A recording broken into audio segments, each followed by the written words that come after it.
United States. So here is United States, here is Florida, and here is Saudi Arabia. Here is where the Mecca, the city Mecca is. Okay, so they are praying to the east, north, south, east, west, not east. They are praying to the east. How is tested that? Very simple. The client is Muslim, or they say the client is Arab, and the client is hospitalized, or the family is hospitalized as visiting the hospitalized client, and they ask you, where is the east? Because when you are in a room, you are disoriented. You don't know what is north, south, east, and west in a room. And the question says, why are they asking that? And the answer is to pray.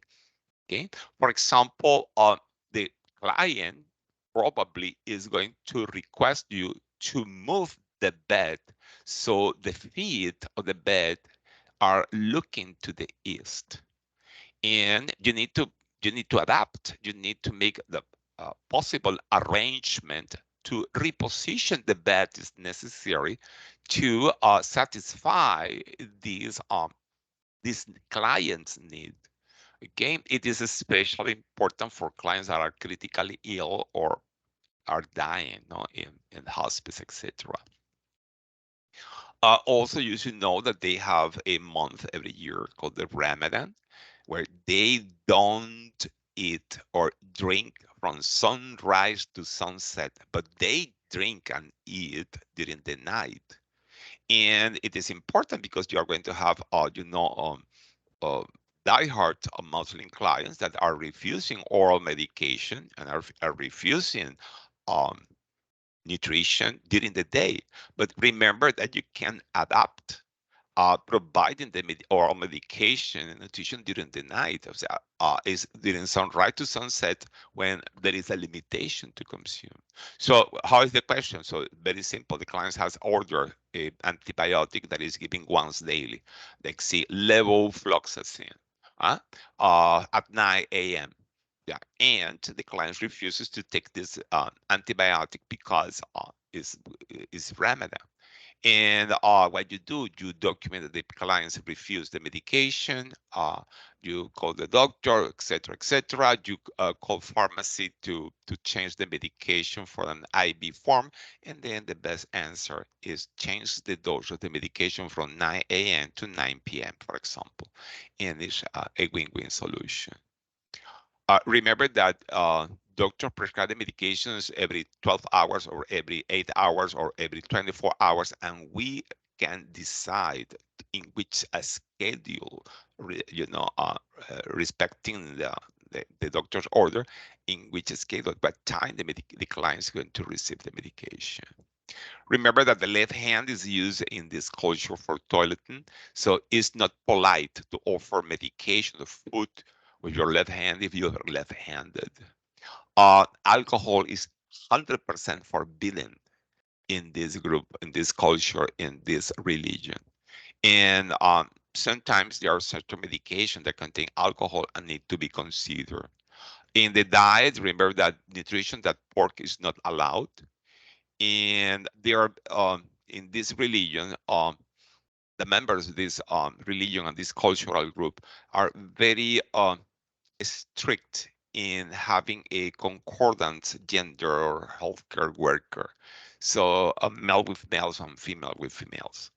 Uh, and it's something that we do our best to adapt. So if the female or the male nurse or the male CNA has been assigned a opposite gender client that is Muslim and is not comfortable, please make the changes. Okay, make the changes so is the having a concordant gender healthcare worker, because this is something that we are culturally knowledgeable and sensitive for those needs.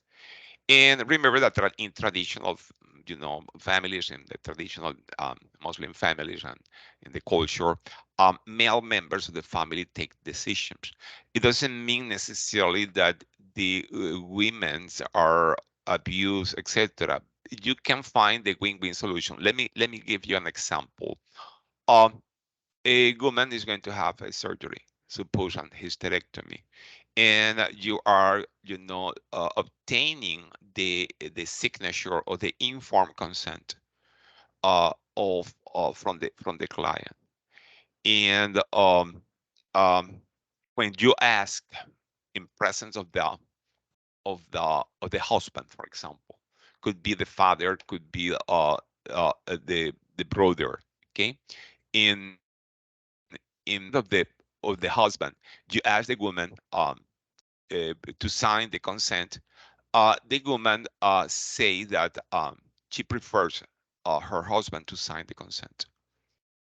And of course, it's a conflict for you, of cultural conflict to you, even of legal issues, okay? Because it's supposed that the client is mentally capacitated and is adult, can sign the consent. And what is the best solution? The best solution is to force the woman to sign the consent because it's the law. Otherwise, she's not going to have the surgery. Uh, um, you can, escalate that to the physician. You escalate that to the ethical committee, or very simple, ask the husband to leave the room. More or less, it was the scenario. Trying to understand that it was in more mm, technical words. Ask the husband to leave the room and ask again the woman, okay, about, do you want to have this surgery? Do you want to give consent for this surgery? And then if the woman, without the presence of the husband, insists, I want my husband to take this decision. This is the client's autonomy, guys. Is the woman wants, because it's her culture and her belief that her husband is the one to take, who has to take this decision and to give this consent, is the autonomy of the woman. So there is, when you ask the husband to leave, there is no pressure there, no it's privacy, there is autonomy. And for that reason, this is the real desire of the woman, and this is the autonomy. And then you ask the husband to enter, and you ask the husband to sign the consent. This is the win-win solution to deal with these kind of questions that you have in this area. Uh, a part of knowledge, because you need to have this basic knowledge. It's very basic knowledge. Okay, it's a very superficial knowledge. Uh, you need to use your common sense. You need to find a win-win solution, and you need to understand that autonomy includes, if the clients don't want to take decisions, and delegate these decisions to other person. And don't be judgmental, because you will remember me in, I hope that in many years from now, when your parents or your old elders have a health problem, and the doctors ask them about taking decisions that sometimes can be difficult, uh, they are going to delegate on you the decisions. Okay, we Occidental culture, we, very independent culture. Why? Because it's easier. No, is they are going to say, my daughter, my son is a nurse, is a registered nurse, and has a lot of experience. I prefer she or he taking this decision, or I will consult he or she to take this decision. I don't want to take this decision by myself. I understood your explanation, doctor, but I prefer my daughter to decide. In even you can have conflicts, okay, of decisions, okay, between the clients and registered nurse, okay, relative, etc. So don't be surprised of that, because it's tested, okay. In the moment of the language barriers, remember that you need to always find a professional translator, a professional interpreter that is trained in medical translation. You cannot use a family member or a worker, a healthcare worker that is proficient in the client's language, etc., as it as an interpreter and translator. You need to find a professional, okay, interpreter in those situations. So this is in relation of the culture of the Muslims. In relation of the Judaism, there is also many questions.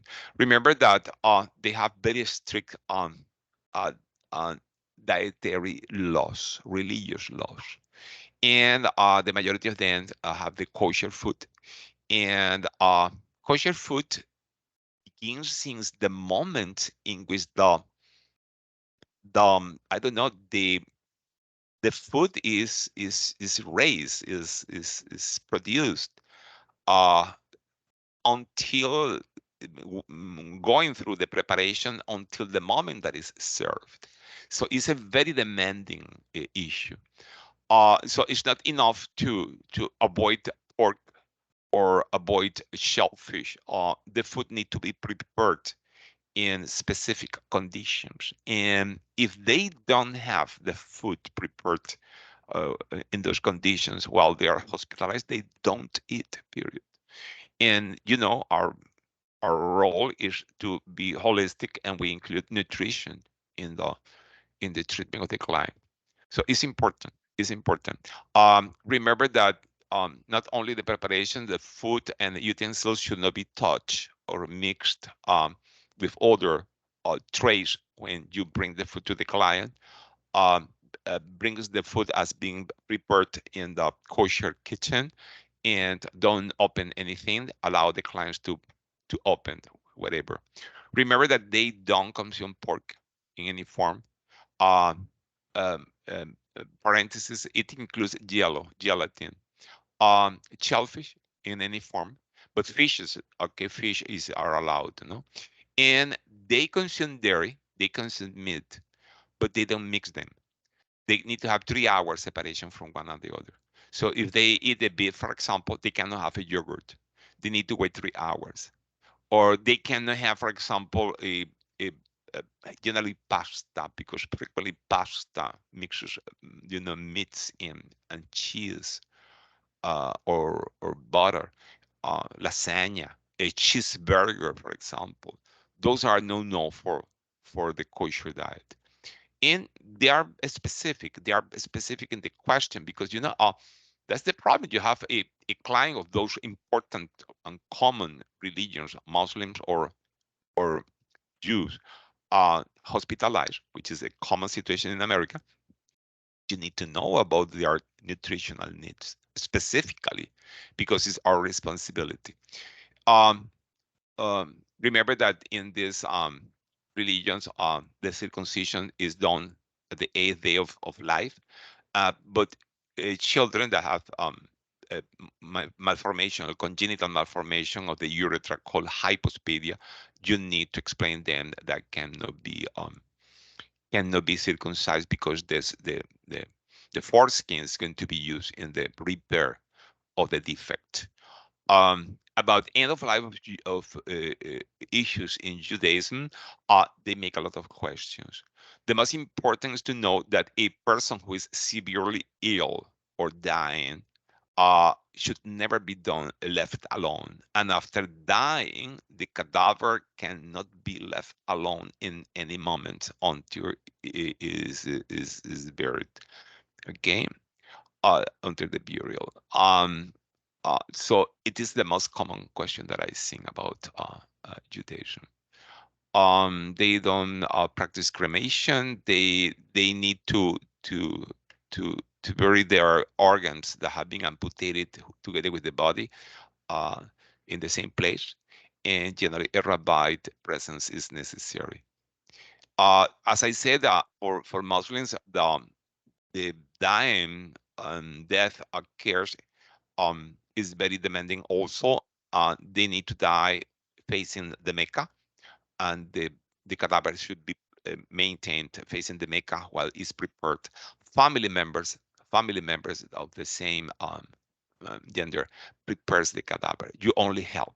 So you offer the utensils that are needed for the preparations, and it usually happens in both religions. Okay. For Asian Americans, I remember having these questions.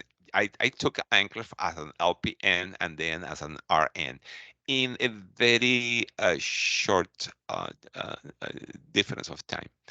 Uh, I remember that I had the same question in both tests, and was about the cultural health related cultural issues in Asian Americans. Understood the situations in Asian Americans is the belief in the yin and the yang. Yin and yang are two forces, two energies in the universe that need to be in equilibrium. This is the most important concept. Both forces are real, are for them are real, are presence, are necessary. Okay, both are needed in the universe, but the most important is that need to be in equilibrium. um Generally they refer to yin, what is cold, and yang, what is hot. So this is for me the most important to remember, because the diseases that are yin occurs when yin predominates over yang, and vice versa. The diseases that are yang is when there is a overload, there is predominance of that yang over yin. Yin being called the best representation is the respiratory diseases, specifically the flu, the pneumonia, the coronavirus, etc. That must be treated with hot, hot stuff, hot food, hot beverages, hot medicines, traditional medicines. Okay, for example, postpartum in this culture is a gene condition.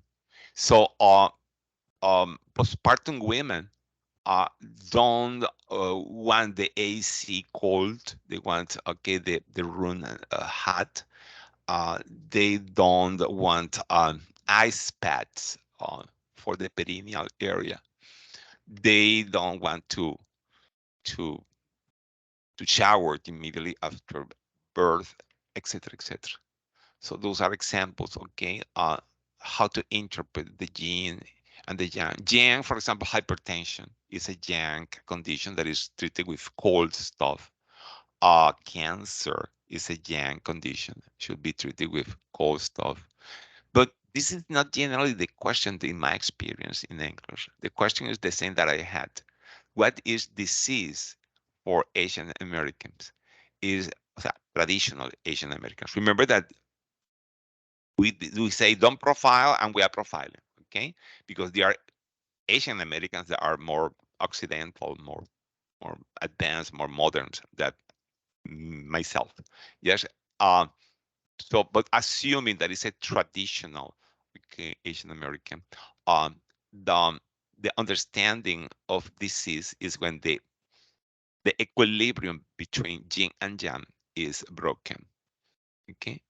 Other aspects of the cultural, stuff related with mental health and related with clients nurse relationships is that Asian Americans are very polite, generally are very polite people, and they, as a form of respect to you, because nurse is the knowledgeable person. Nurse represents the authority in the hospital, in the environment, and then the person who knows. No, when you are teaching, when you are recommending, when you are, interacting with the clients, you are going to notice a nodding and a smiling that maybe is not the usual that we do in the Occidental culture. This is a form of expressing respect, but it doesn't mean that they are agreeing with you. Yeah, the fact that they are nodding or smiling doesn't mean they are agreeing with you. Maybe they are totally okay in disagreement with you, but they are very polite and they have this attitude. The other, so you need to understand that, and you need to always clarify not assuming that they are agreeing with following the treatment the way that you express, or the diet in the form that you are teaching. And remember that the eye contact in many cultures is different than in the Occidental culture. It sustain or prolonged eye contact is inappropriate, can be considered a disrespect and defiant. So not having eye contact is not a lack of attention or disrespect. By the contrary, is they're paying attention, but without making eye contact. Not only Asian Americans, you can find that in Native American, that have many stuff in common with Asian Americans, and in many Latin Americans, okay, cultures. Um, Also, physical contact, okay, is inadequate, especially between people of different gender. Um, they practice a lot of alternative medicine that is considered okay from the point of view of the nursing and the English, is considered okay as far as the prescriber, I mean the doctor, knows about this.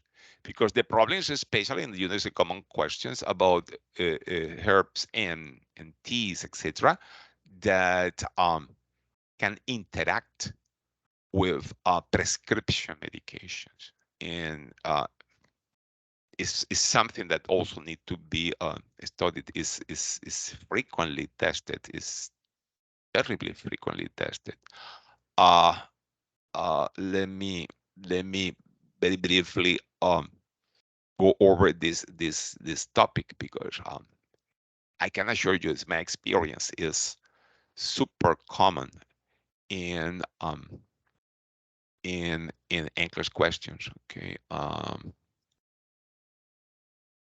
pretty sure it's in nutrition. Let me find that very quickly.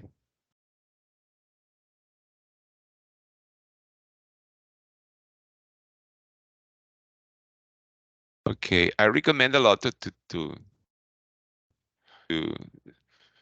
read a couple of times this slide, because it's not all inclusive. There are still other herbals that could be tested, but are the most important.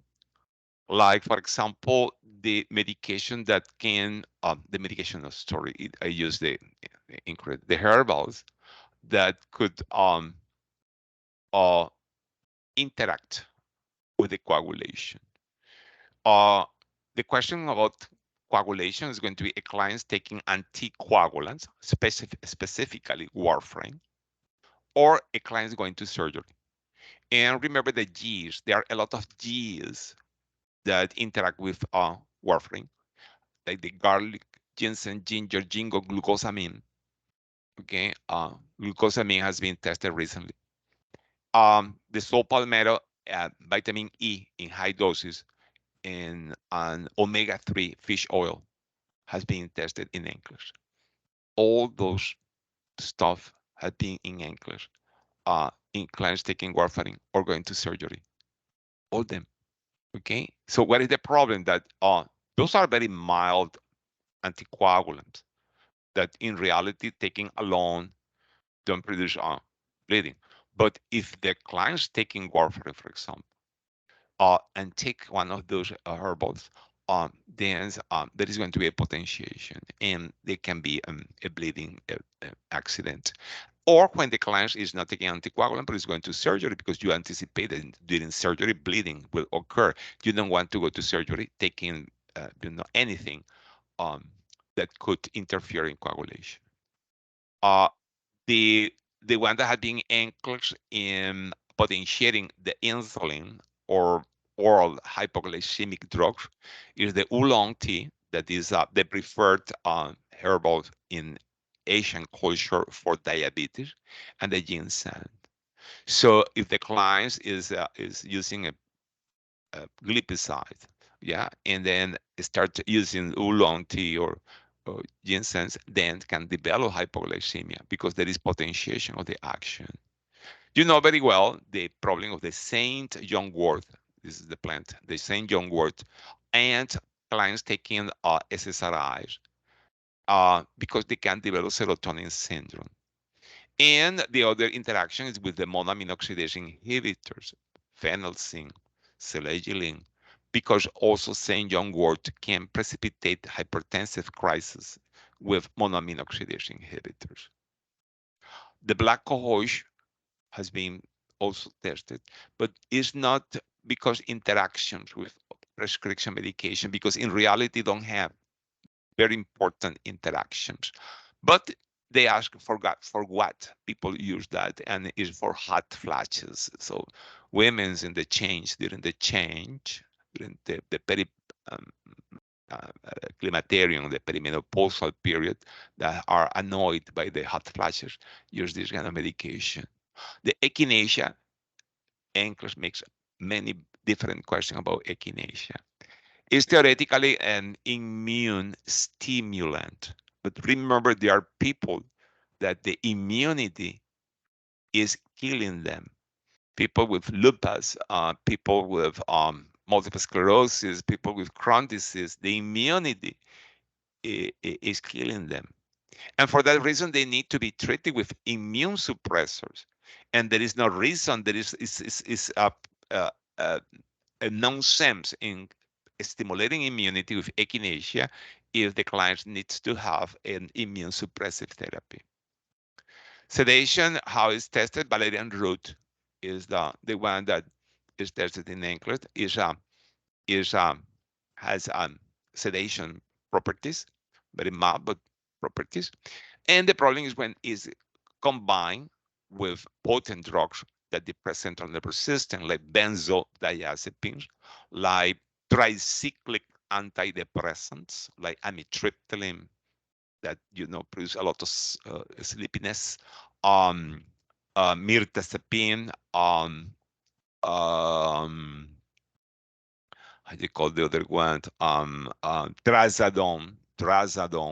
Okay, those are the ones. I remember that it came in a question with diazepam and came in a question with mirtazapine, Remeron. Okay, that are medication that produce a lot of somnolence and are produce sleepiness, and then if they are combined with valerian root, the clients can be too depressed, too sleepy.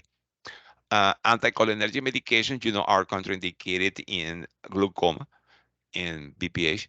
Hyoscyamine is an anticholinergic herbal, potent, and it's contraindicated in glaucoma. Ephedra is Asian people call that mahuang. Uh, is a substance, is a herbal that it has sympathomimetic activity. So it's a adrenaline-like, okay, action, and of course is going to produce is the base of the pseudoephedrine, is synthetic forms of the active ingredients of this natural plant. And of course, people that have hypertension, arrhythmias, tachyarrhythmias, vasospasm like angina, etc., or people taking monoamine oxidase inhibitors, like phenelzine, selegiline, cannot have this medication. Have been tested with phenelzine in the ephedra.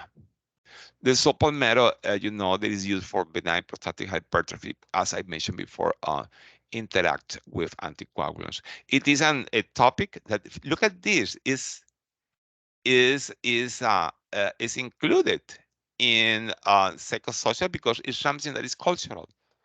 It's something that is cultural, and it can be tested in in this area. Um, uh, it's very classical that one of the forms of traditional oriental medicine, alternative medicine, is the cupping. So the cupping is the use of cups that are made vacuums, that are created internal vacuum. You can do that consuming the oxygen with a flame. It is not hot. It's a very rapid reaction that when you put the flames inside the cup for for seconds, it consumes the oxygen and create a vacuum. So you quickly put that in the skin. And in very frequent leaf marks. Uh, the marks can be in any part of the body where the cups are being placed. Can be in the abdomen, can be in the extremity, can be in the back. But don't assume, guy. I just saw a recent questions about this that they say that a person arrived with circular purpuric. When they say purpuric, means that is this ecchymosis, those bruises that are left by the cup, circular purpuric marks align in the back of the client. That how you document these, or how you see how you to interpret and document this. And they have different options. One, of course, that was the most attractive is to document this as and the clients was Asian.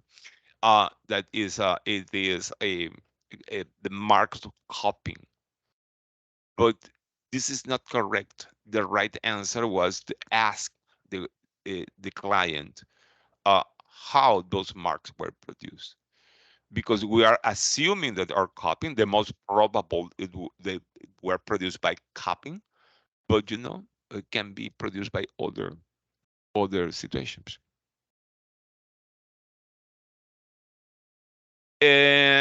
Other topic that is in the Nclex test plans is assess the client for abuse or neglect and report, intervene, and or escalate. You know the topic, okay? The two people that are going to be in your test victims of abuse are going to be mainly children and old people, okay? Older people. It is a possibility of violence, domestic violence, or intimate partnered violence.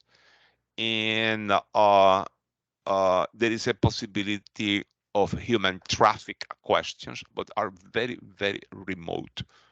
The only interesting one, when it's an adult, you offer help, you orient the person where to find help, but um, you cannot do that for the adult person. The adult person needs to take the decision to report or to look for specific specialized help if there is intimate partner violence or whatever similar situation. Uh, uh, is different in children and older individuals. When we say older individual, is going to be in a scenario that is a person that is very old, generally more than 65, and it's a person that cannot live alone, that cannot be independent, so is dependent of other people. This is what defines an older individual. It's variable. Children, anyone that is younger than 18, but older adult, it is not going to be the problems in the question. In any kinds of abuse, remember that the answer is very simple. Don't complicate. You need to report. To whom are you going to report? Is this variable? It depends on the policies of each facility. And facilities policies are not tested in Nclex because are variable. Okay, are variable. But what you need to be reported. So in some facilities, you need to report to the supervisor. In some facility, you need to report to the social worker. In some facility, you need to call, the, the social service, that children and family, whatever, the police. It is variable. This is not the issue. The issue is that you need to report to whoever is appropriate. That is the option in the question. Don't forget that the abuser, and is this included in many questions, also needs help, because the abuser is sick, mentally sick, and there are a lot of concomitants around the abuser. Also need treatment. Also need to be a referral. In children, of course, the questions are going to be very specific, real life situations in which the child is having an injury that is suspicious. And there is no need. It's important for you to know there is not need of having proof to activate the report of the situation. Um, there are specialized people in the facilities that are trained to investigate, okay, the situation. But what is true and is in your anchors is that anything that makes you suspect that the injuries that a child is having could be a manifestation of neglect and or abuse should be reported. You don't need any proof.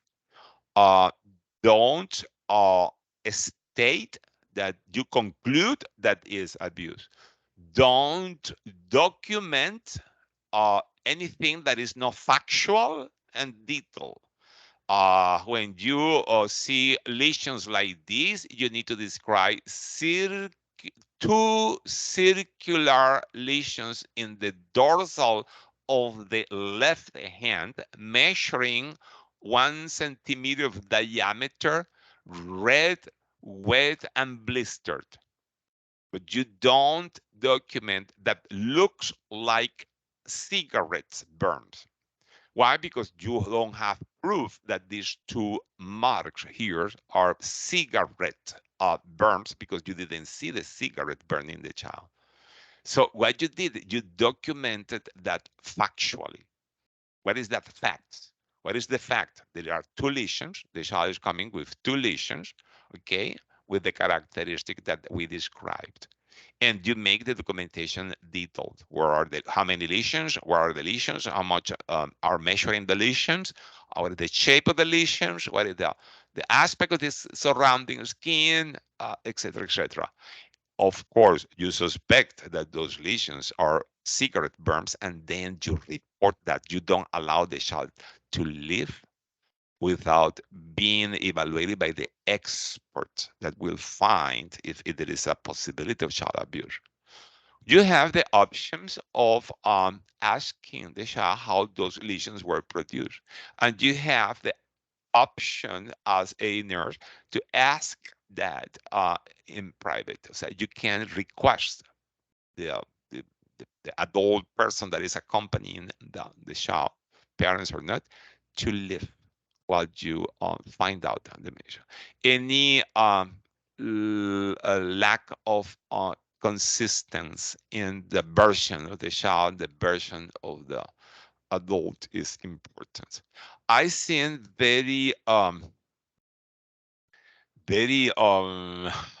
you can say that, very difficult question, very uh, 2000s situations that you need to suspect abuse.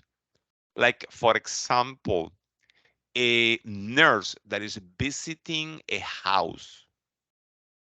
Okay, is a home health nurse visiting a house, which uh, findings make the nurse suspect that it could be a case of abuse that should be reported. Okay, and when there are, the options have been children that are tolerating the pain of procedures in a very stoic, in a very, uh, you know uh, without complaining from the pain, or behaving in difference in presence of the parents or the adult uh, uh, caregiver, uh, in uh, evidence of fear, even when the animals in the house, I mean the pets, dog in the house, is afraid of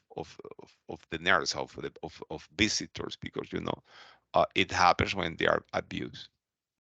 Um, if you see animal cruelty in the house, you need to suspect that probably there is going to be abuse. Abuse is related with overwhelmed adults, unplanned pregnancies, poverty, substance addictions, uh, uh, uh, low cultural, levels, etc., etc. And those are the scenario that you need to suspect. Pattern burns, it means that when you see a burn that has a shape like this one that suspects cigarettes, like this one that suspect that is probably um, um, something hot that has this pattern, no? Or when you have bruises in different stages of healing in areas of the body that are not the usual seen by trauma. Okay, like in the back, uh, fractures in bones that usually are not fractured, like scapula, pelvis, okay, femur, uh, humerus, are very strong bones. Uh, Different fractures in different stages of healing. Those are example of the situation of abuse that could be. Okay, of course, bite marks, um, genital trauma, recurrent urinary infections, sexually transmitted infections, or pregnancy, etc. There are questions about the shaken baby syndrome. When a baby is shaken, generally it's because the baby is crying.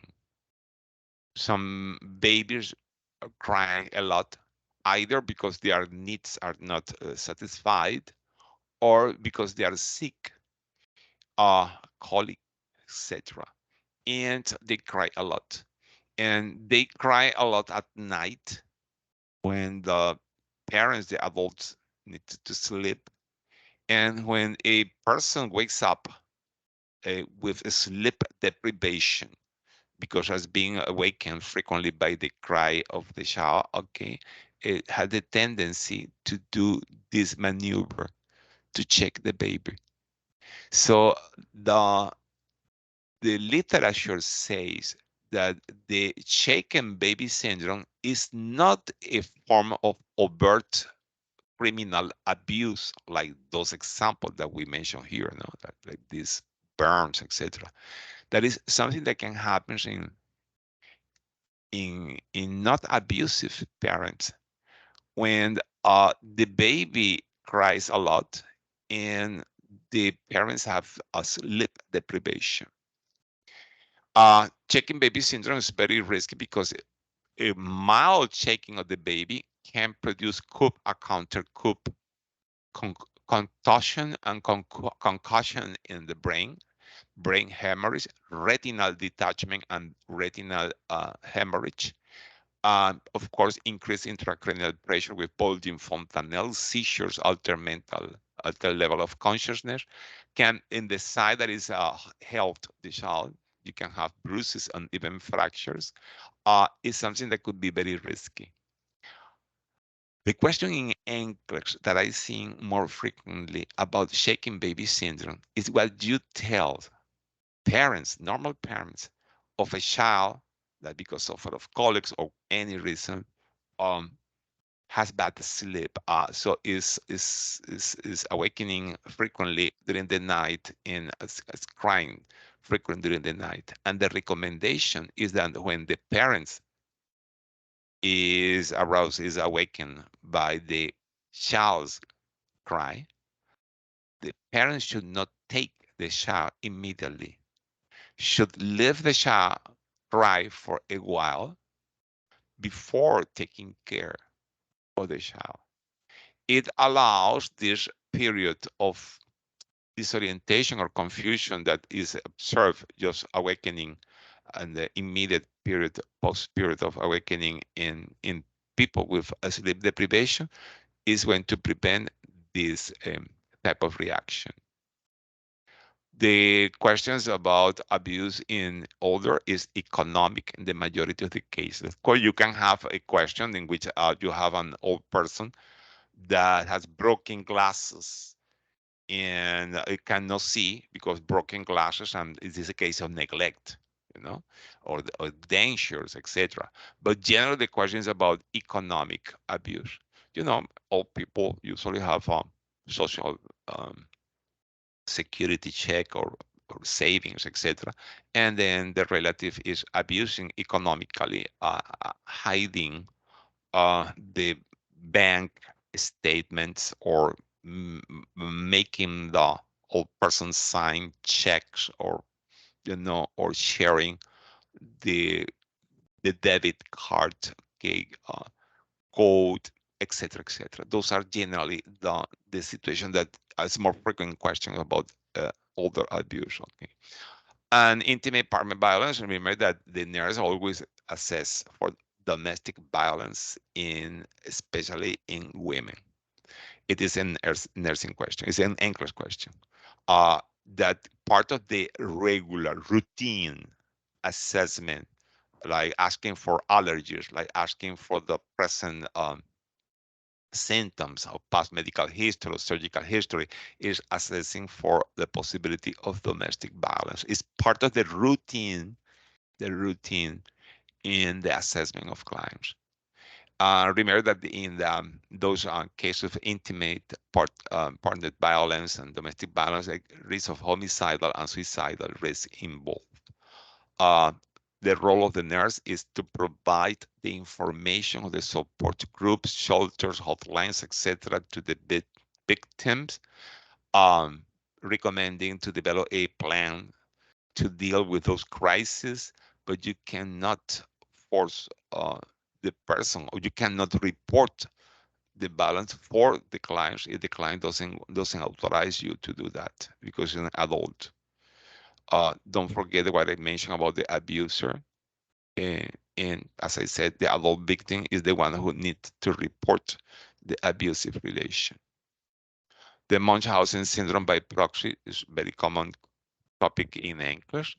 Uh, is a psychiatric situation in which a caregiver, so a person who is taking care of somebody that is dependent, like a child, but can be an older person, can be a person with paralysis, can be a mental retarded client, a person with dementia.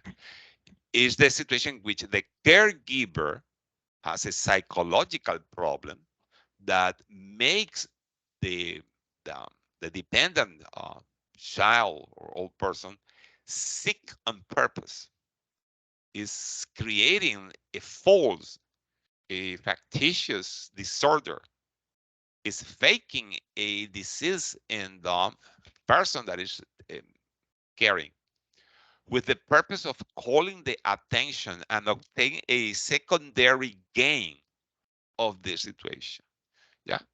And the benefit is not obvious generally, but the the purpose of this behavior is to reinforce the caregiver ego, calling the attention, uh, and that way is obtaining satisfaction. And they they make the children or the person sick on purpose, or create or invent, okay, symptoms that are not real. And it can end in complications. Say that has a mortality, the Munchausen syndrome by proxy has mortality that is important and need to be, of course, always reported. It's suspected in a child with multiple medical problems that don't respond to treatment, and then you observe the calling the attention behavior in the caregiver. Oh dear, okay, this is related with in the Nclex test plan with the the abuse, neglect, and report. Those are the most common questions.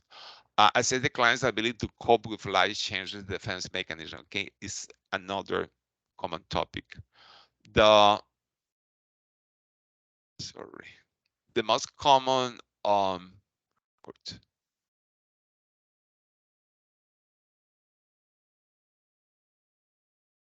the most common defense mechanism that I've seen tested, denial. So remember that defense mechanism is what it says, is mechanism that the person, the personality, the the id uh, develops to protect the mental integrity, the psychological integrity of the person. Let me explain. If you have a very bad news, God forbid, okay, a very bad news, okay, you are shocked. You are shocked. So psychological, you are shocked, and you need to find a way of surviving this shock. Yeah, and you have psychological mechanisms, defense that frequently are unconscious, that not uh, elaborated on purpose, are unconscious, that your own personality, your own psychology will develop to protect your ego, to protect your id. If we are talking about the psychoanalysis, you know, your id. Um, um, so those are the defense mechanism. Understand that no matter how uh, primitive those defense mechanisms can sound for you, you cannot go against, you cannot disqualify, you cannot convince the clients that is he or she is using a defense mechanism uh, before offering better coping strategies. And the most commonly tested, mute your microphone, please, are denial. Denial is not accepting the reality because the reality is too strong for you. It's definitively is too inconvenient. Denial probably is the most common defense mechanism that we are seeing. We are seeing people with diabetes and they don't take care of their diabetes. In they are in denial about the consequences of not taking care of the diabetes. You are going to have people that have a diagnosis of, I don't know, a tumor, and they don't believe that, and they request a second opinion and then a third opinion. You can enter the room of a client, relatively young, somebody 50 years old, male, that having just admitted with a myocardial infarction, and you find the clients in the room doing push-ups, doing exercise. So those are situations in which you say, okay, this person is in denial. Remember that denial is the first reaction of the grieving process when you lose something. The worst situation when you lose something is when you lose somebody that you love. Okay, this person is lost, generally because of death, and it's difficult to accept. Okay, that and this is an example of denial. So how is tested? Very simple. They give you those examples that I just mentioned, and then they give you 4 options. You need to recognize that the client is in denial.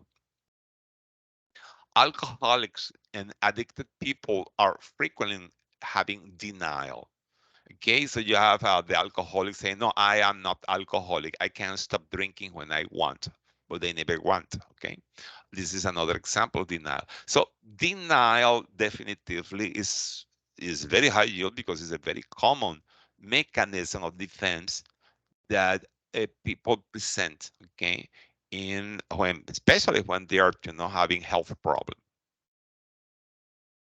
Projection is when you it's like a projector.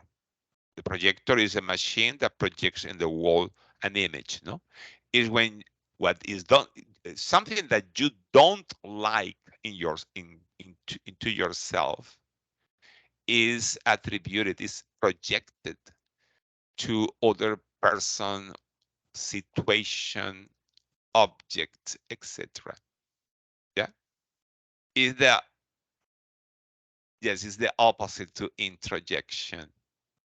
Uh, Projection is when you project something that belongs to you into other person or into a situation.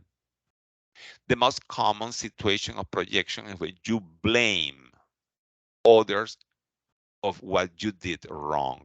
Not on purpose. Remember, it is not malingering. It's not it's not on purpose. It's an unconscious projection. I remember uh, many students failing in their subject, projecting their faults into the professor or into the school, etc., etc. You cannot be through the world projecting your problems into the others, okay? Because I'm sorry, even if the professor is boring, even if the subject is boring, you have a material, you have eyes and ears, and you have intelligence, which is the most important, and you can learn. Okay, so stop projecting into blaming. Okay, external to you anything that you don't like of yourself. Okay, um, so projecting is when you blame. Okay, for example, your children because you cannot concentrate to study. No, my children are very demanding. My spouse is very demanding. That's why I cannot concentrate to study at home. So when you start, projecting your faults into others, it's very common. It's a very common mechanism of defense. But we need to be adult enough as to recognize that we cannot change the world, but we can change ourselves. And we can improve and we can be successful, changing ourselves. Introjection is the opposite, is when you find something that is attractive. Generally, is something that is attractive in other person or situation, and then you internalize, you make it part of you. It happens a lot in those people that are fans of artists, yeah, people that are fans of ex singer or whoever, and then you know that they start dressing and humbing the same as the artist, etc. Is this an example of introjection? It's not the most commonly tested. Projection is commonly tested. Look at this question. A young married female patient is attracted to a male nurse. Trying to imagine the situation. Is a female client that is admitted to the hospital or whatever facility, is married, and she finds a male nurse attractive. When this male nurse sets clear boundaries, if this male nurse is intelligent and is professional, he should know that is not convenient neither for the client nor for himself. And this male nurse did the correct. It is the male nurse has the female clients as a client, as a patient, So what is doing the male nurse is setting clear boundaries, explaining the client nurse relationship and the limits of this relationship. But when the nurse does that, the client starts falsely accusing him of sexual harassment. The nursing supervisor recognized that the defense mechanism that is used by this lady to keep her psychological integrity, you know, very primitive, very immature, but it is a mechanism of defense that she is using to keep her integrity, her psychological health, is blaming the, the male nurse. It is a projection, you know, it's a projection. It is an example, but to understand, okay, projection. Displacement. Displacement when you transfer an emotion or feeling to addressing a person or situation, but this person or situation is too powerful and you are afraid of this person or situation, and you transfer your emotions from this person, for example, to another person less threatening. Ooh, very common. You are working in a place and you have a boss, a manager, whatever, that is a sometimes doesn't behave or don't behave doesn't behave correctly, and you have anger. You react with anger against this person, but you need the job, and you know that this person precisely because they are weak management uh, is a person that can fire you if you address your anger uh, to him or her, and then you keep that for yourself, and when you arrive home you are going to project to display sorry to displace your anger to your qué sé yo children, partners, okay, whoever, okay. So what you did, you transfer your feelings toward one person to another less threatening, you know. That's it, okay. You argue with your boss and then you scream to your partner. Regression is seen in children. It is an important, okay, mechanism defense in children, especially when they are psychological challenge, and it's a way of compensating. It's a way of obtaining the comfort that they need. It happens a lot, okay, when they are hospitalized, they are sick, and a sibling is born, etc., etc. The parents are divorcing, etc. Rationalization is to find logic,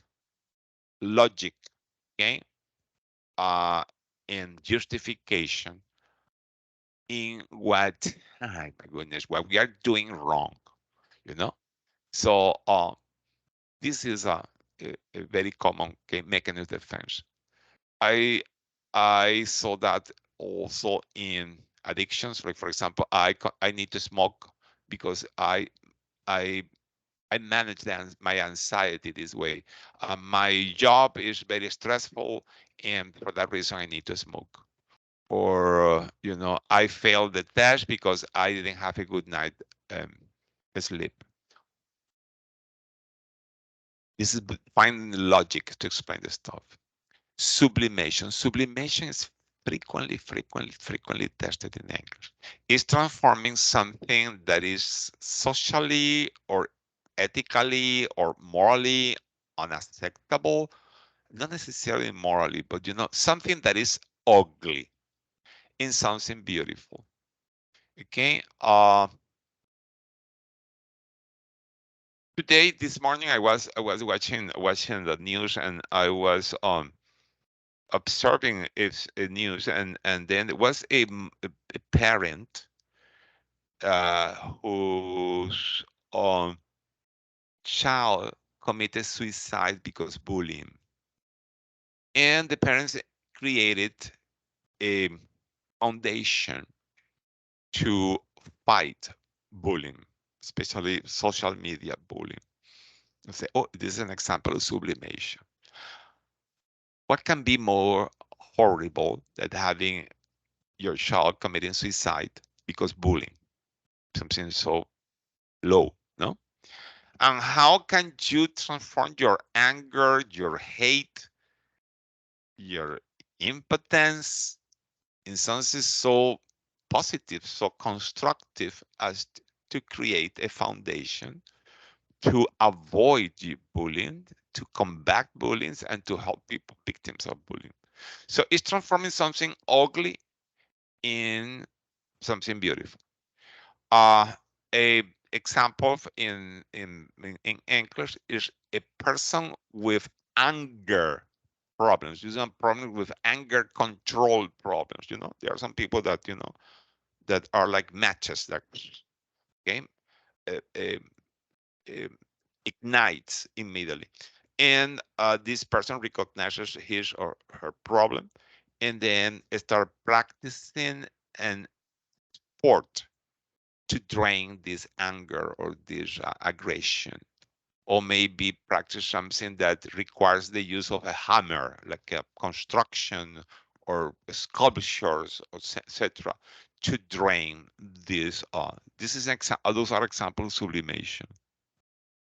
Okay, I have here intense anger redirecting to boxing as an example of practicing a sport, or a woman disappointed about not being able to have children. A sterile woman is not able to have children. She feels frustrated and angry.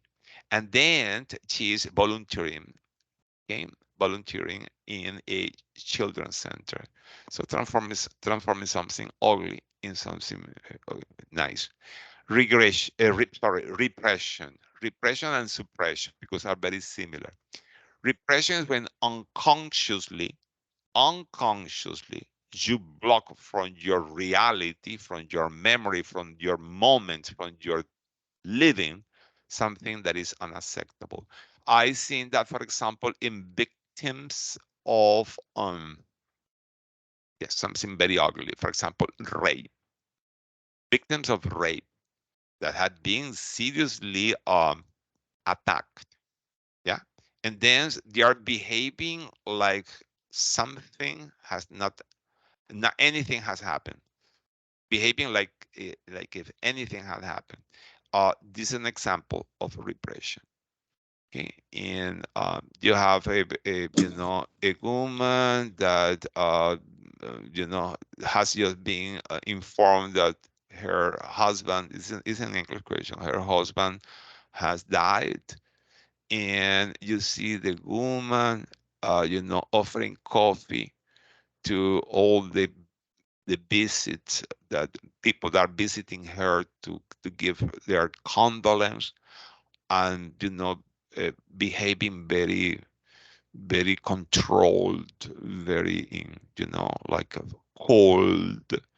That what mechanism of defense is having the mind of this woman to have this cold and well behaved attitude after having such a loss, and it's repression, and it's unconscious. It's unconscious.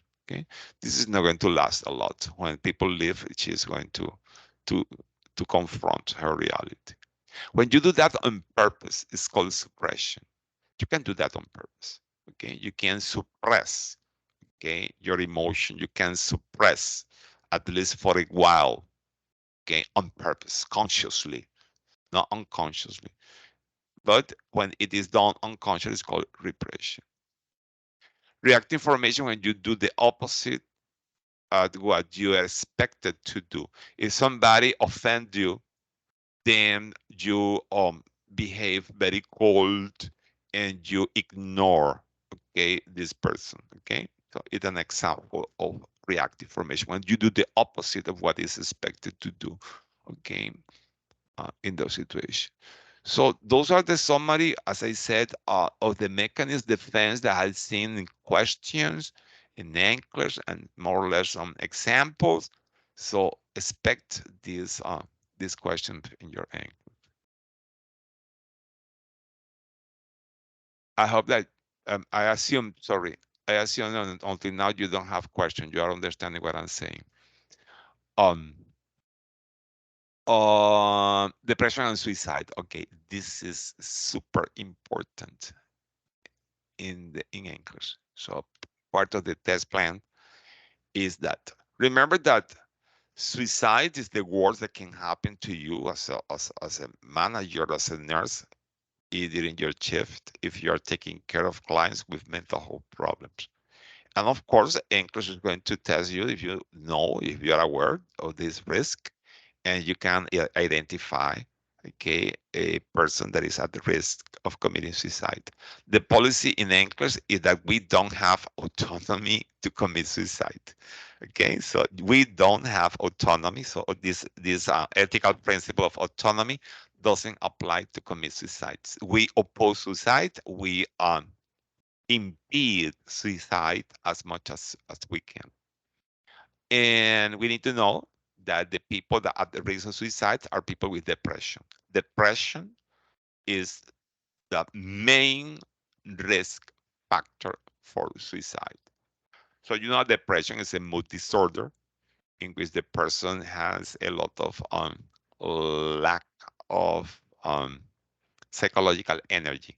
So has a lot of A's, no A's, okay, you know, A's or AN, a dynamia, a logia, anhedonia, etc. No, so your everything is in negative, and you have a hopelessness, and you have a decreased self-esteem, etc. Frequently, people with depression look in substances they help. When you have a person that have a psychiatric, a psychological problem, a psych, okay, a psych problem, and also is using substances of abuse, okay, alcohol is the most common, okay.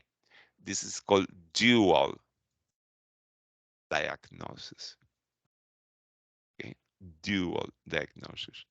Um, there are two problems: the psychological problem, the psychiatric problem, and the abuse. It's so common that when you have a psychological problems, you look into substances to find relief of the pains or the suffering produced by the psychological problems. And this is called dual.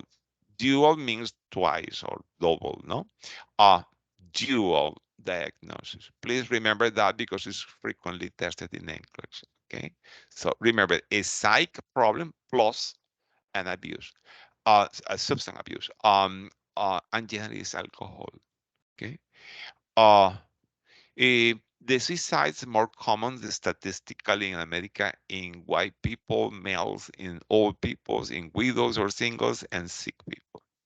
Those are the classical, okay, uh, people that commit suicide.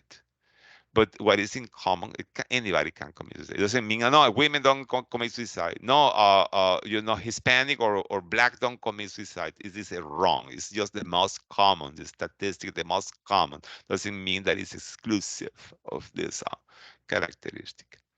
But depression is almost constant.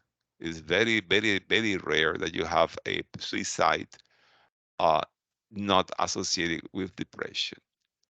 Having previous suicidal attempt increases the risk a lot. And of course, the lethality of the method, of course, is important. Firearms and hanging are the most lethal method of committing suicide. Eels and venoms, etc., are less effective. The classical scenario of suicide is you have a person with a previous diagnosis of depression. So it's a person with depression. Depressions can be of several types.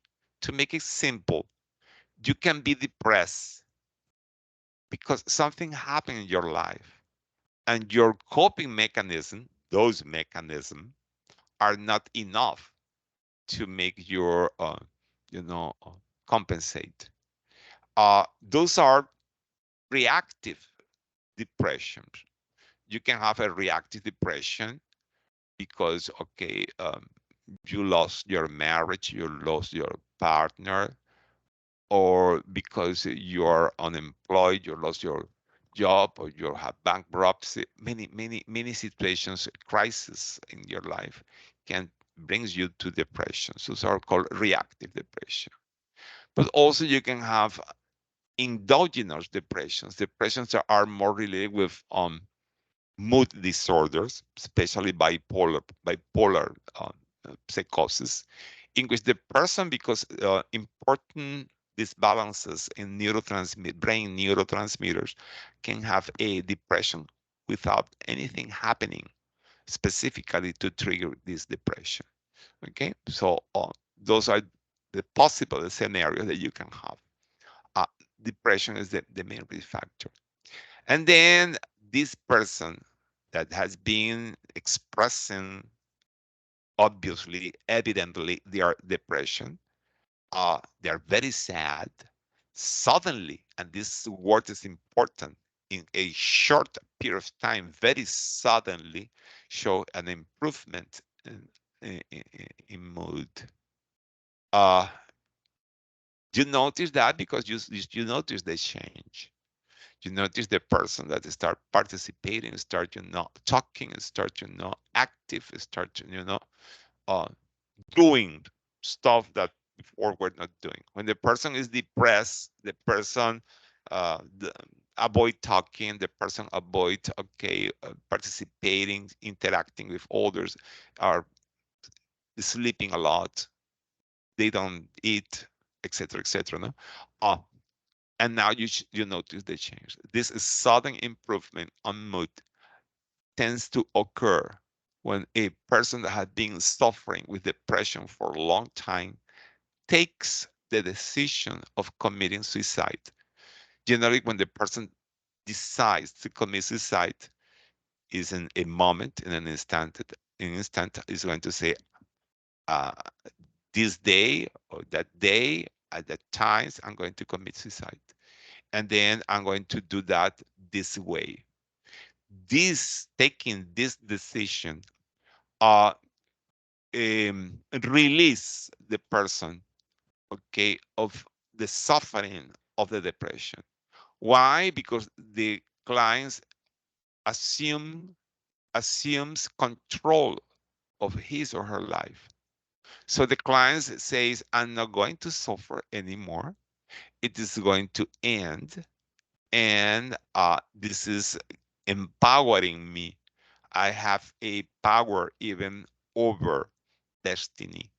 And this is what makes the person having this a, a improvement on the mood, because you are um, release of your jail of your depression when you take the decision to stop it. That's why they improve mood, and it's very constant, it's very frequent, it's visible, and this is what the nurses observed to suspect that the clients could be considering um, not considering took the decision of committing suicide. What they say is, let's say, these experts in this situation that the nurse should do, or the healthcare, they should do confrontation. The therapeutic action is confrontation. How you confront that? Very simple. You ask the person, you look, you look like if you are, planning to commit suicide. So directly, you don't need to be ashamed of being wrong, etc., because it's what they recommend. Okay, you look like if you're planning to commit suicide. You look like if you're planning to harm yourself. Okay, uh, I like to know if you're planning to harm yourself. Okay, so find, okay, that, but it's confrontation. This is confrontation is what is recommended in those cases. Um, we assume that the person is going to talk to you and is going to share, okay, and in the end, you are going to intervene. It's important, if the person confesses that it is a possibility, to determine if the person already knows how to do it. And if it is a situation, there is no privacy. There is no privacy in this scenario. You need to tell the clients that you cannot keep that uh, between you both. You need to report that to, of course, to the physicians and to the rest of the staff. there is no privacy. There is no confidentiality. See, the word is confidentiality. There is no confidentiality in if you discover this situation. Uh, Sometimes there are more you know evident situations like the classical giving away uh, very appreciated belongings, like giving away pets, giving away valued uh, pertenances, etc. And in mental health, it seems that there is a psychological uh, um, weapon used by the psychiatrists that when a person is at the risk of suicide, they ask the person to sign a contract of not harming. And if they are planning to harm themselves, uh, they compromise to communicate with the doctors or the nurse. It is what is called a non-harm contract, having in Nclex. Okay, it's something like moral. You understand? Is that you okay? You have been thinking you are very depressed. You have been thinking that life is not worthy. Okay, I want you to promise me that you are not going to commit suicide. And if you have ideas of committing suicide, you are compromising with me ethically, morally. You are giving me your word uh, that you will ask for help before taking this decision. This is more or less what is a non-harm contract. If the person refuses to sign the non-harm contract, okay, it is a sign the risk of suicide, obviously, okay, has been uh, in English. So now you know what is it, okay? Because when the people don't know what it is, I had something that I never heard about. Now you heard about that. Of course, the intervention is to hospitalize the client. You know that it is an indication of what is called involuntary commitment. The word is commitment. It's a technical word. Don't say Baker Act because Baker Act is only in Florida. It's not going to be Baker Act in your English. It's involuntary commitment. Involuntary commitment is the term. And is the person is hospitalized against his or her will. Okay, it's like going to jail. The person go to jail in the psychiatric hospital. But once the person is admitted in the psychiatric hospital, the person keeps all the rights that patient have. The right to give consent, the right to refuse medication, the right yes, to refuse treatment, etc., etc.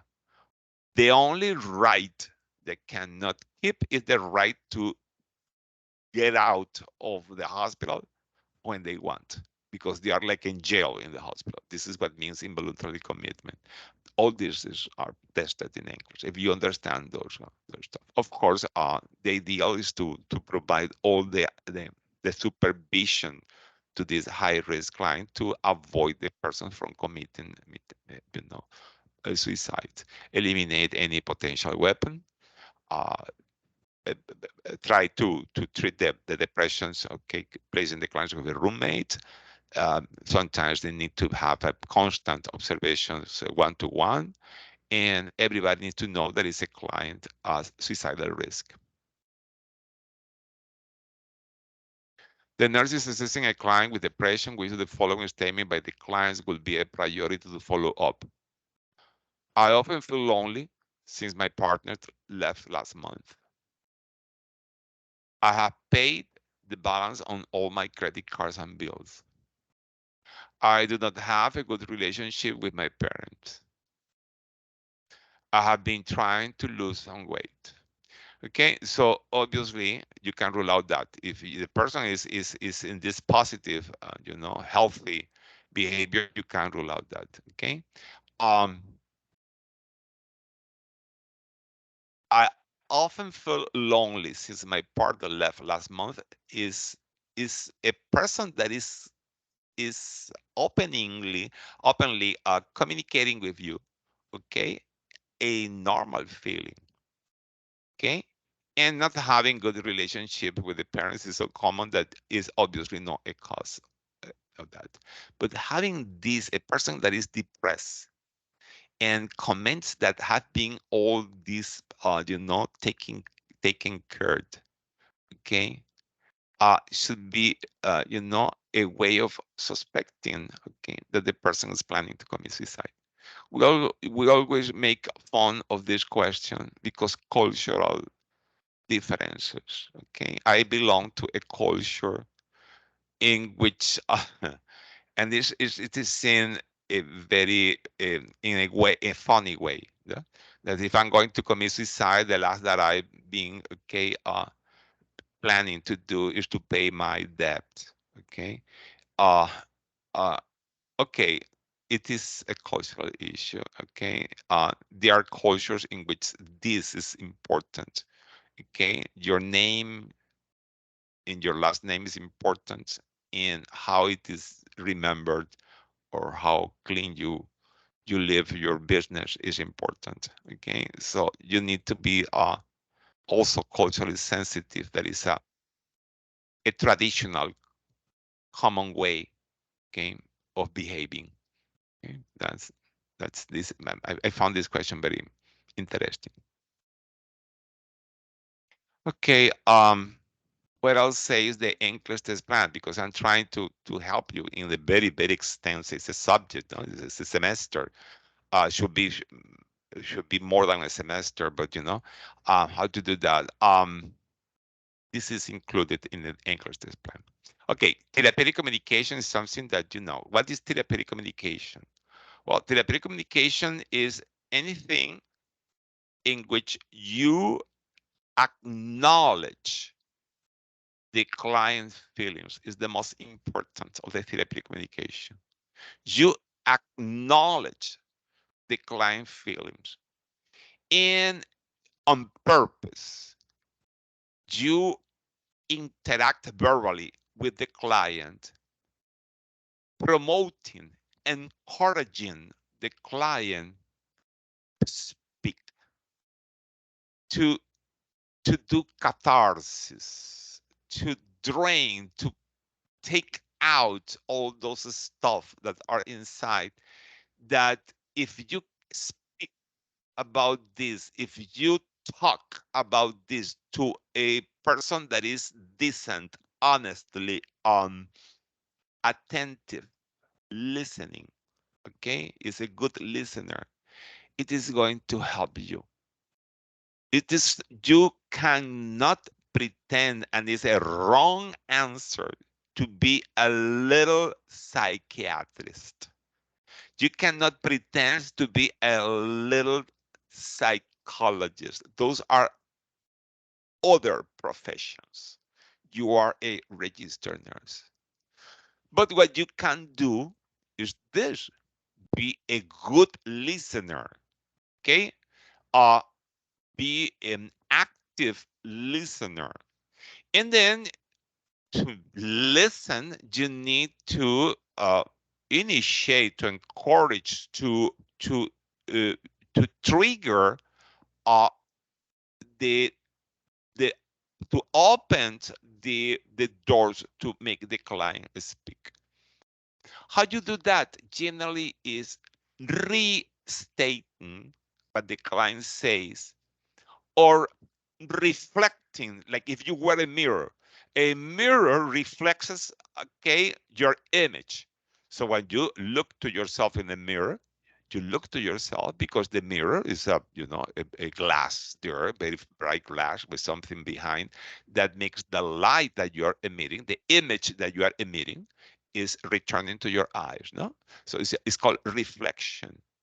So if I am sad, if I'm stressed or and whatever psychologically, you can tell me you look stressed, you look sad, okay? You sounds like depressed to me. What is that? It's a reflection. It is okay. When you work like a mirror, okay, it's okay. Okay, it's okay. It is a good intervention. And very important, trying to acknowledge what the patient is feeling. Okay, you sounds very sad to me. You sounds very nervous, very anxious to me. You look like you are suffering a lot with your anxiety, etc., etc. You look, you are very discouraged by the news that the doctor gave you. Um, I I I seem that you are very upset because your family has not visited you. So what is that? It is a mirror, is a reflection. Okay, and sometimes you only repeat what the patient said. Okay, the patient says, "Oh, life have no meaning for me." You can restate. Uh, hasn't life meaning for you? Okay, life doesn't mean anything for you. Okay, so what is that? Those are uh, statements from you that encourage the person to speak up. That's it. Try to recognize that, okay, in questions, that this is the right answer in the majority of the questions, and you'll get the point of this question. What you need to avoid, the wrong, the non-therapeutic communication, false reassurance that is frequently there. Okay, don't worry, everything is going to be okay. This stuff that we use so frequently wrongly. Um, in not acknowledging or despising or or making you know uh, uh, decrease the importance of what the patient is feeling. You don't need to be so upset for something so simple. You don't care is the anger of the clients is disproportionate in relation with the offense. Uh, you don't care. The problem is the client is angry. You understand? Uh, so don't minimize, okay, the clients, or don't ignore the client's feelings. Okay. Um, avoid asking why. Don't challenge unnecessarily the client. It doesn't mean that is the why. Sometimes whys need to can be used. Okay, sometimes the word why can be used, but when it is not challenging, when this is used just to ask for explanation, not because it's a challenge. No, when you didn't take your medication, it's different from say, uh, you know, uh, uh, is there a reason for you for not taking the medication? Uh, so those are um, the the situation that you need to avoid, okay, because are non-therapeutic. Practicing question is the way of mastering, okay, therapeutic communication, and I can assure you it's going to be an important percentage of your test. Look at this, so frequent that almost all my students have been commenting me questions. I've been having question about the end of life care and the process of grief and loss. It is super important and is part of mental health. Those are more probable questions than the question of schizophrenia or bipolar, etc. Um, what I can share with you about end of life care and the stuff that I've seen in English. Okay, so end of life care. Remember that this topic of hospice events are being present in questions and in clinical cases. This new generation, this clinical judgment question that are clinical cases with 6 questions, frequently, okay, being about end of life care, where they mix legal, ethical, practical, ¿cómo se llama? pharmacological questions. You need to know the difference between comfort care that is provided during end of life care and palliative care.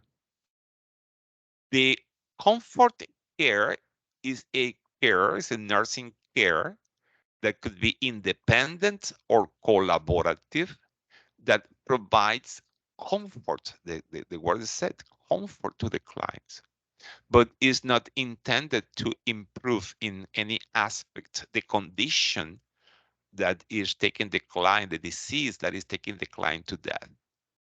So comfort refers to number one, breathing.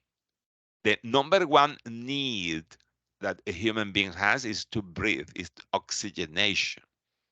The lack of oxygen produces a terrible, let's see, pain. It's not pain, but it's like a pain. It's worse than pain because the need of oxygen is experienced by the brain like a very unpleasant sensation. Dyspnea is one. These need of air, need of oxygen is one of the most unpleasant experiences that the brain can have. And number one is, so you don't want the clients to experience dyspnea. It means, and it's a common question, that you are going to provide medication. In this case, is opioids, okay, morphine-like medication that are going to take ¿cómo se llama? The need, or the, how you call that, the a drive to breathe. So if you have a scenario of a client with a terminal condition is in hospice, the client has ordered morphine, and the client is having, for example, pain. The client say, I'm having pain. Okay, I'm having pains. How much? 10 on 10. And the respiratory rate is low, is 8, for example. Then you give the morphine. In this kind of clients, you don't, withhold the opioid because the person is experiencing respiratory depression as a side effect of the opioid, which, by the way, is not common. But the question was in Nclex.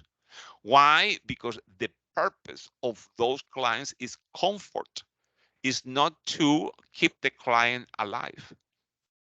The purpose of this care is to make the client, allow the clients to die because it's irreversible.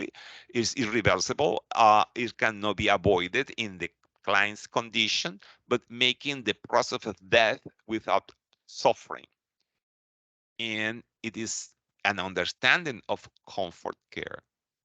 Is different in other situations. If you have a person that is can survive, a person that is reversible the condition, and is having pain, but the respiratory rate is low, you don't give the opioid. Very simple, because you can accelerate, you can produce the death of the clients because respiratory arrest. Okay, giving the pain medication is different. So they test you in Nclex. If you notice the difference between a client with end of life condition uh, that is receiving comfort care, is an example. The palliative care is different. Client with end of life care can receive palliative care, a part of the comfort care. But many people receive palliative care and they are not in a end of life situation. You have thousands of clients with end stage renal disease. I mean, they don't have kidneys, and they are in hemodialysis, and they have been in hemodialysis for years, yes, and they go to the hemodialysis 3 times per week, yeah, because they don't have kidneys. It is a palliative care, so cannot cure. This is the hemodialysis cannot cure the renal failure, but is a palliation of the consequences of the renal failures, and this is done to keep the client alive. Yeah, even those clients can opt for a kidney transplant that can be a curative care. An appendectomy is a curative care. Antibiotics for I don't know, for tonsillitis is a curative care because it's going to cure the disease. The disease will disappear. But there are some diseases like, I don't know, hypertension, like diabetes, like renal failure, that needs palliative care. And it doesn't mean that the client is an end of life care.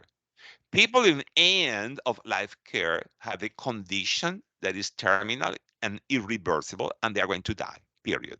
They are expected to die before 6 months. Is that what have been accepted as the norm. And they are going to have both palliative cares and comfort care. Why they are going to have palliative care? Yes, because if they have a condition that make the clients uncomfortable, okay, they can receive palliative care. So if you have a person with terminal cancer, has a metastatic pancreatic cancer, ovarian cancer, is terminal, irreversible, is in hospice, is in comfort care, but suddenly develop a pneumonia, sorry, the patient can receive antibiotics. Why? The pneumonia is not necessarily the disease that is going to kill this client. Okay, and a disease that is producing fever. Fever feels you feel bad with the fever. Is a disease that is producing dyspnea. You don't feel good with the dyspnea, so it's okay.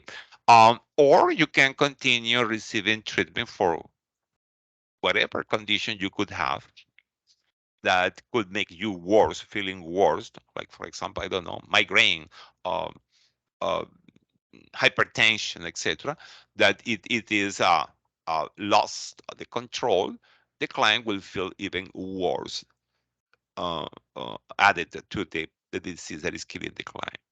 So, summarizing, palliative care is a non-curative treatment of chronic conditions like hypertension, diabetes, heart failure, and not necessarily it means that it's a hospice care or end of life care, but it's not curative in contrast with the curative care. Okay, while comfort care is any care that is independently or collaborative, okay, provided to make the client feels better, okay, feels better uh, in the process of dying. So know the difference of that. In hospice, we can do both palliative care and we can do comfort care because the palliative care sometimes provide comfort. What we don't do in hospice, in end of life, is any curative care because this disqualify the client for hospice. The hospice is a very complex part of the nursing. Is a is a team, is a collaborative and integrated team, interdisciplinary team that take care of the client. So there are several members there, but generally the person that is at the center, the manager of this team is the nurse. Okay, and of course is basically including comfort care uh, to provide a, a decent, okay, death. Comfort care is more important than staying alive. That's why if the client that is in this situation, end of life care, needs morphine for any reason, and the morphine is producing effects that are side effects that are unacceptable in a person that has a better prognosis, we give them morphine. It's different, the situation. Okay. Pain and dyspnea are the most important aspect. Not only pain and dyspnea, also being clean, also being without pressure ulcer, also being in the good position, etc. are part of that. Interesting part of hospice and is tested is that it includes the family members that are, suffering because of the end of life condition of the client. And this care is extended 13, specifically this number, 13 months after the death of the client. Why they do that? Because generally the first anniversary of the death is a very strong, very critical moment for the process of bereavement. And that's why hospice provides psychological support to the to the family, okay, members, okay, and not only respite care, but also the bereavement support for 13 months. All these topics have been tested in English. For dyspnea and for pain, we use basically opioids. Morphine is the most commonly used, but can be complemented with administration of oxygen through nasal cannula because the mask is not well tolerated in patients with dyspnea. A blowing fan, guys, has been very frequent in English lately. Yes, guys, when the person has dyspnea, any dyspnea, not only at end of life care, and you put a fan blowing air in the face of the clients, it produces a lot of comfort of the clients. It's a reflex that people have, and it includes for for pain the non-pharmacological intervention for pain. It's another common question. What is a non-pharmacological and non-invasive? Is this the way that is tested with those words in English? Non-pharmacological and not invasive forms of nursing interventions for pain. And are all those interventions that promote the release of endorphins. Endorphins are substances that the brain produces that works like the morphine, works in the same opioid receptors, mu, kappa, and lambda. And those endorphins are produced when you have pleasure in some activity. For example, uh, music therapy. People that like music, the type of music the person have, okay, it can produce release of endorphins. Meditation, religion, meditation, yoga, etc., produce a mental state that induce the release of endorphins in the brain. uh, Guided imagery, when you produce a mental image that is very pleasant, especially when it is related with memories, okay, with reminiscence, uh, in clients. Um, I saw that in English. Humor therapy. A good movie, a funny movie, joke, etc. Yes, can produce release of morphines, etc., endorphins, etc., etc., etc. Those are examples. If, for example, if you have in the question acupuncture, no, acupuncture is invasive, and we nurses are not trained in this invasive procedure.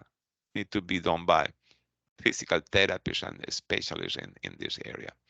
Um, okay, so be prepared for these questions.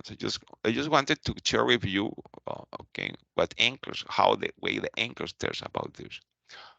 Um, don't forget that other needs of the clients that are dying, clients that are dying. are receiving high doses of morphine. Morphine takes the thirst and the hunger of the client. So the client is not thirsty and the client is not hungry. Yeah. So hydration, feeding are not necessarily part of the comfort care in in end of life care because the client is not thirsty and the client is not hungry. It doesn't mean that the client is asking for water, you are going to deny the water, or the client is asking for food, you are going to deny the food. It depends on the moment. But generally, we're talking about those terminal at the end moment in which if we provide food, the food is not going to be digested because this is the end of life care and the GI system is paralyzed. It's not working. It's already dying. It's one of the first systems that are going to die. And then the food is going to be fermented, bloating the clients and producing nausea and diarrhea, etc., which is not going to be comfort. It's going to be totally opposite. So be aware that family members sometimes are very concerned because the client is not eating, the client is not receiving hydration. So you need to explain that the sensation of thirst and hungers are also taking the same as the pain and the dyspnea by the morphine, by the opioids. Okay, that's why they are not part of the comfort care. In signs of impending death, frequent cellular applied question in English. It's a very repetitive question. How do you know that the client is going to die very soon, and you need to prepare the family, etc., etc. The the clients usually either become restless or, by the contrary, very inhibited, very inactive. Appear the chain stroke respirations, very common in the question. Chain stroke respiration, the patient breathe and then stop breathing, and start breathing again, and then stop breathing, and then start breathing again, increasing, decreasing apnea. So there are periods of apnea that are the flat lines and periods of very deep and rapid respiration, decreasing apnea, increasing, then decreasing apnea. Those are the change stock respiration. It translates a severe malfunction of the brain. The death rattle. When people are dying, they don't swallow, and the secretions in the mouth and the throat produce a sound when the patient is breathing. It's called the death rattle. It's the secretion of it's the sound of the mobilization of the secretions.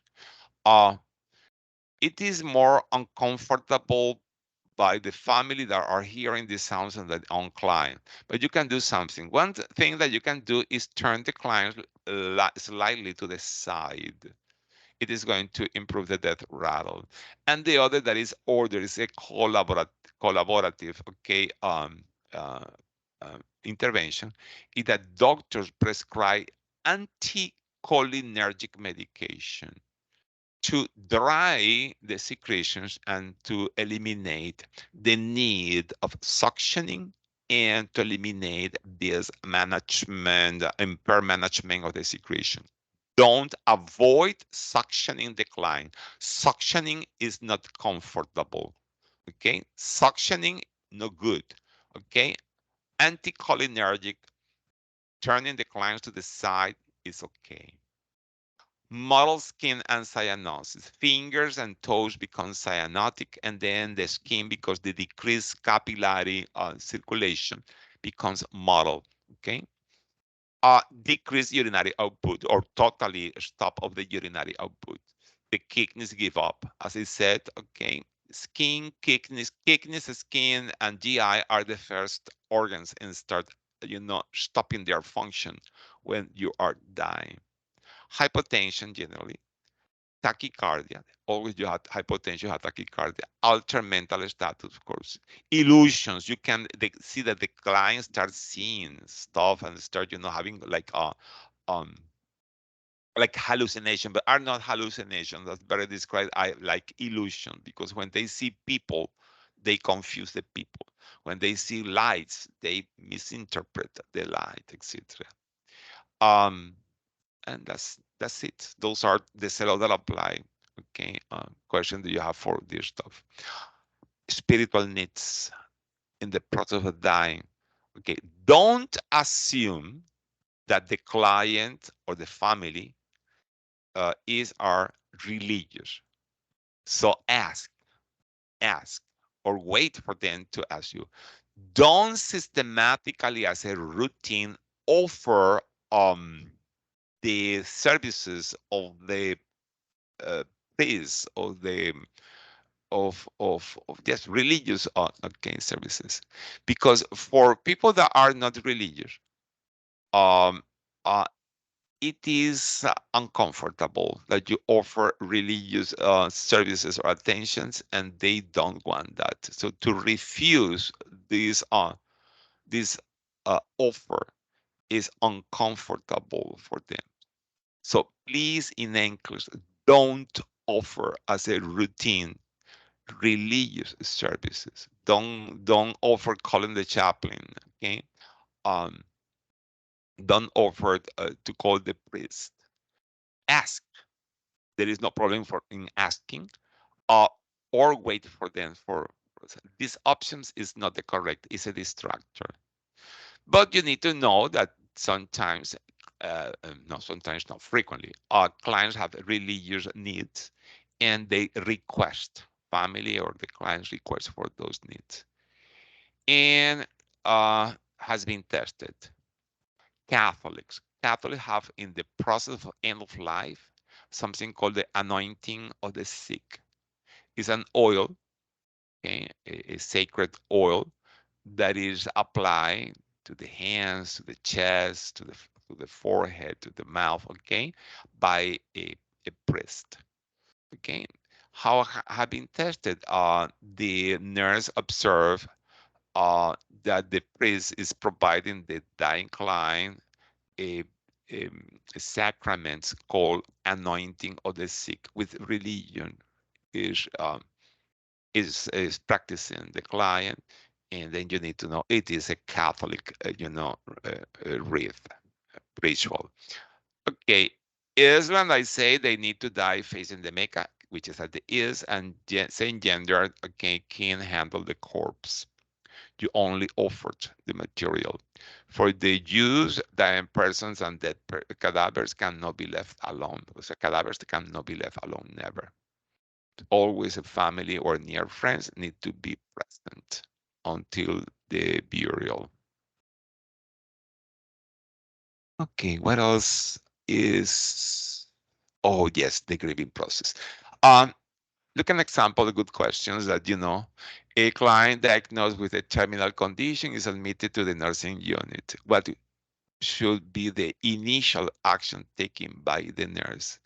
Collaborate with the multidisciplinary team members. It's not initial, obviously, you rule out that. Ensure the client is free from pain, nausea, and dyspnea should be initial. It is the basic of comfort care, but let's see the others. Discuss the option of advanced directive with the clients and the family. It is important, but before that, pain. So you cannot be discussing advanced directive when the pain is not resolved. Refer the client family to a chaplain. Don't assume that. Don't choose this option. Okay, this is usually a wrong option. The nurse is caring for a dying old male who becomes very agitated. It is a good question. The nurse is caring for a dying older male client. Why they mention so much detail that is a male, is old, and is dying? Probably is important. Who becomes very agitated. It translates, it suggests that it's something sudden, something acute. So why the client is becoming very agitated, restless? Yeah. Which of the following is the nurse best response? And then it's a question of prioritization because all the intervention could be correct, but they are not asking you what is correct. They are asking what is the best or the first or the next that you should be doing in this scenario. And then you have used music therapy to promote relaxation. It doesn't sound like the first to do. Option D, Professor, ma'am. Yeah. Why? Because we don't know why the patient is very agitated. So here we need more assessment. So providing non-pharmacological interventions, providing opioids, that is the preferred medication for pain or dyspnea, etc. Yeah, or providing benzodiazepine, Xanax, like anxiolytic medication, could be okay. But the problem, we don't know why the client is agitated. And then the only assessment option that are giving us is a possible option. Morphine, morphine that usually are received by, by those hospice clients produce constipation, but also produce urinary retention. And all males have predisposition for urinary retention because the enlargement of the prostate that usually occurs at this age. If a client who is dying have an acute is dying, so maybe is going to die in 24 hours, in 48 hours, in 72 hours, or the next week. We don't know when he's going to die. It's not stated in the scenario. We don't assume. But when the client who is dying develops an acute urinary retention, this acute urinary retention need to be resolved. If you cannot pee because you have obstructed and your bladder is extremely distended, and you have a terminal cancer, okay, you need to do the palliative care of this acute urinary retention because the client should be dying of the of the cancer, no, because a peritonitis because perforation of the urinary bladder, because it has been so distended that it, exploded. Okay, so it's important. Second, when you have, for example, an acute urinary retention with extremely distended bladder, you can use massive dose of morphine and the patient will continue experiencing the pain and the discomfort of not being able to pee. Okay, I don't know if you ever have been with the need to pee and you cannot pee because you don't find a bathroom. You maybe are in, I don't know, in public transportation system, etc. So multiply that 100 times. This sensation that you have when you are almost bursting, estás reventando, and you cannot yet pee. Okay, but you can pee, but you cannot yet pee.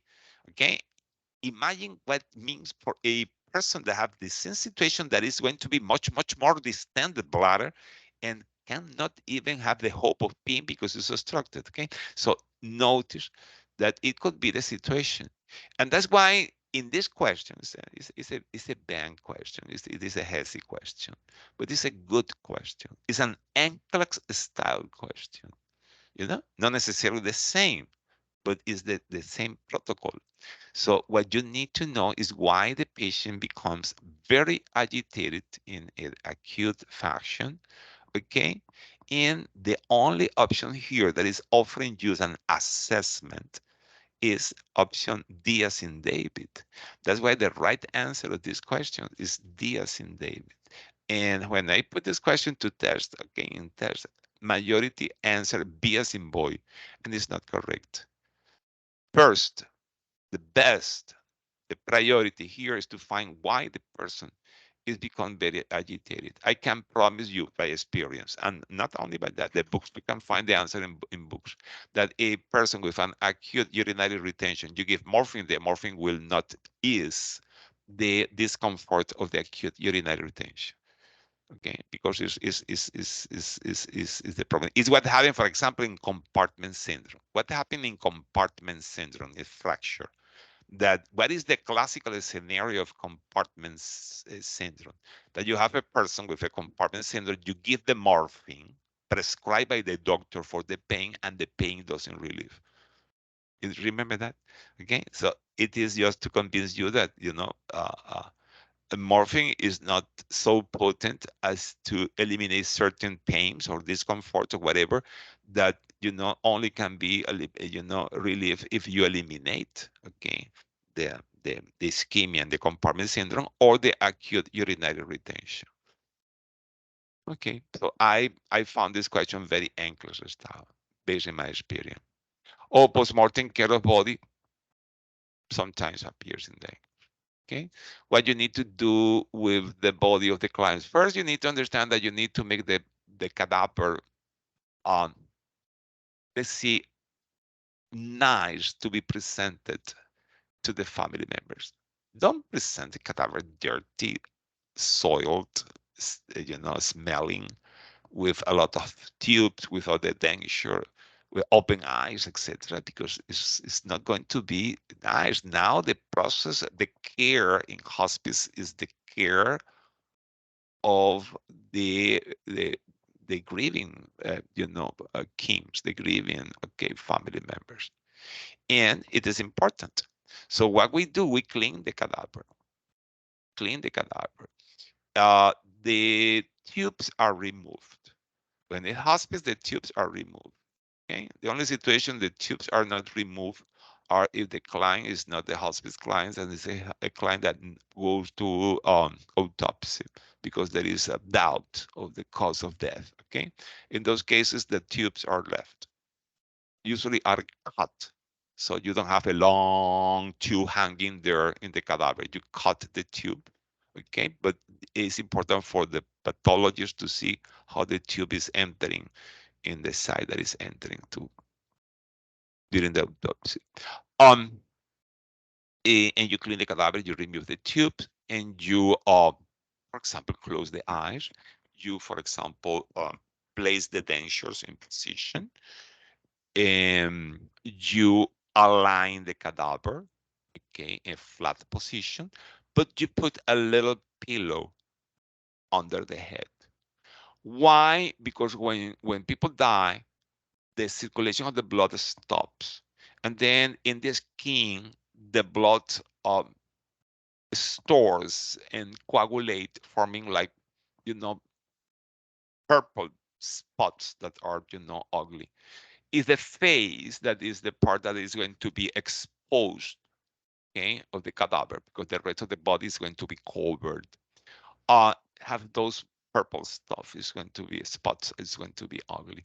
If you elevate the head with a pillow, the blood will drain down to the chest, okay, while it's still liquid, and it's going to provide a pale skin in the face that is nice in comparison with those purple stuff. That's the reason for placing that. But the body should be flat and aligned, no? Aligned, because you anticipate that the rigidity of that is going to appear. So the mortise rigidity will make then the body difficult to reposition. Um, you cover the cadaver. You don't dress the cadaver. Okay, it is not your role as a nurse, but you cover the cadaver onto the neck with a sheet, and you keep the armbands identification, and you place an extra identifications in the feet. And after if the family wants to participate in this care, there is no problems. Okay, you allow the family to participate in the care, and the belongings are given to the family. And when everything has been done and the family already has the chance of saying goodbye to the cadaver. Then the family take cares of the funeral arrangements, and they take the cadaver, or if it's a big hospital, generally is transported, if this allowed, transported to the morgue, where the funeral services will pick the cadaver up. That's it. It's important to, of course, you document everything. It's important in the moment of the death to document the moment of the death. Okay, it's your responsibility of the nurse to write down the moment of the death, because it's an important detail to be in the legal and medical report. Um, you diagnose clinically the death, but legally the death is diagnosed by the doctor. But usually in those hospice clients, the one that is present at the moment of death is the nurse, and the nurse tells the physician when reporting the legal report of the death, the moment of the death. You understand that? Okay, the doctor is not present generally in the moment of the death. It's the nurse. The nurse can diagnose death, but legally, the one that is going to make a certificate of the death is the physician. Stillbirth. You know what is a stillbirth? Is a baby is a fetus more than 20 weeks gestation. It's important because before 20 weeks of gestation is a miscarriage. Yeah.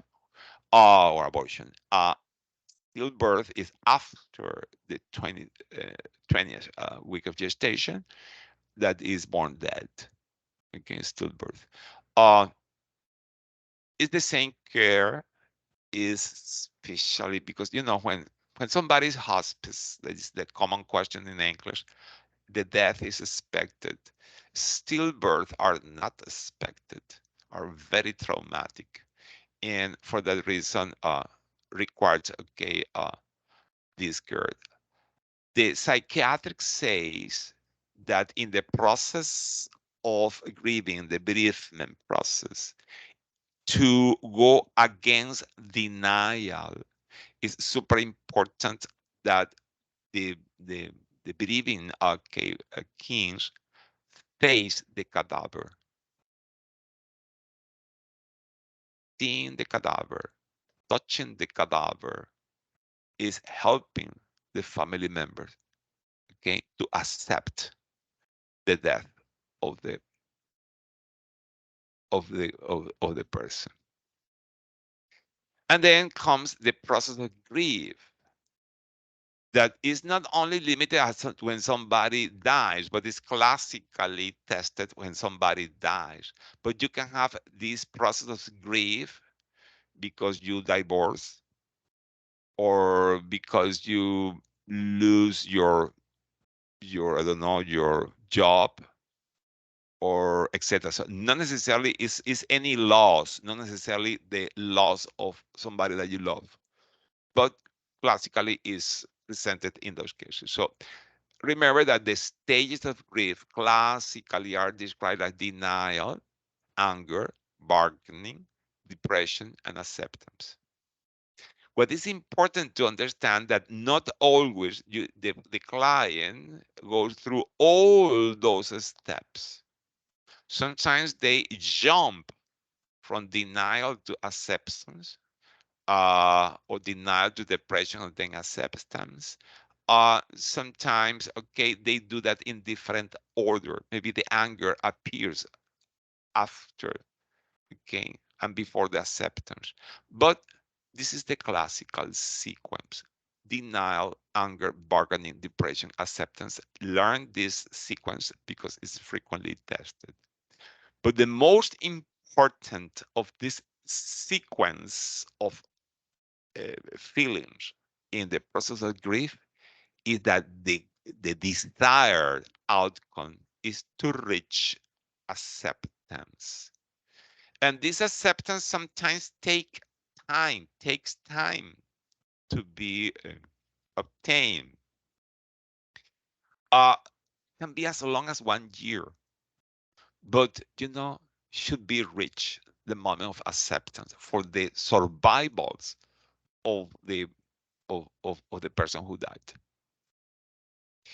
If this acceptance is not reached, then we have complicated grief, which is a common question in English. So the normal grief is going through all those steps until you reach acceptance. But if something gets stuck in this process, is the is the problem. So remember that we already talked a little about denial. And guys, I can assure you, I know you have been through experience of loss, but it's true. We usually, even knowing that is not logical, we have a tendency to have difficulty accepting the death. And I can assure you that you know that it's dead, your loft is dead, but then you feel like it's going to appear, it's going to knock the door and appear there. It's something irrational that tends to happen in our brains in the process of loss, the denial. As I said before, facing the cadaver is something important. Sometimes people think that removing the pictures of the dead, removing anything that reminds the dead is the correct intervention, for example, for a widower. You understand?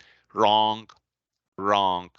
The expert says that confronting the person, okay, with the fact of the death, the fact of the loss, is therapeutic, you know, is therapeutic and promote reaching the acceptance. That's why, as I said before, we need to prepare the cadaver to be seen because it is therapeutic to see and touch the cadaver. Okay, very good. Uh, so what is the complicated grief? A delayed grief. What is based that the patient persists in denial, doesn't overcomes the denial. What is an example of that? A mother whose child died tragically uh, 10 years ago, still keeps the child's room intact, the same as was left the day of the death, and clean the rooms every day. And and the rooms is not used anymore, and is keeping the room exactly the same. And when they serve the meals, she puts a plate for her child, okay, on the table. It's an example. It's an example that I'm coming to my mind. Okay, this is a delayed grieving. Many years has passed, and still there is no acceptance. That's it. Anticipatory grief, very frequently tested. When you anticipate your loss, the loss has not yet happened, but you anticipate the loss. Of course, what is the classical example?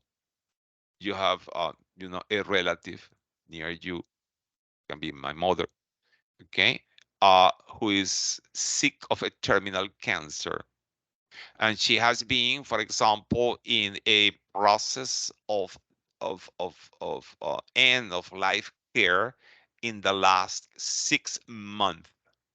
I know that she is going to die. I know that she is terminal.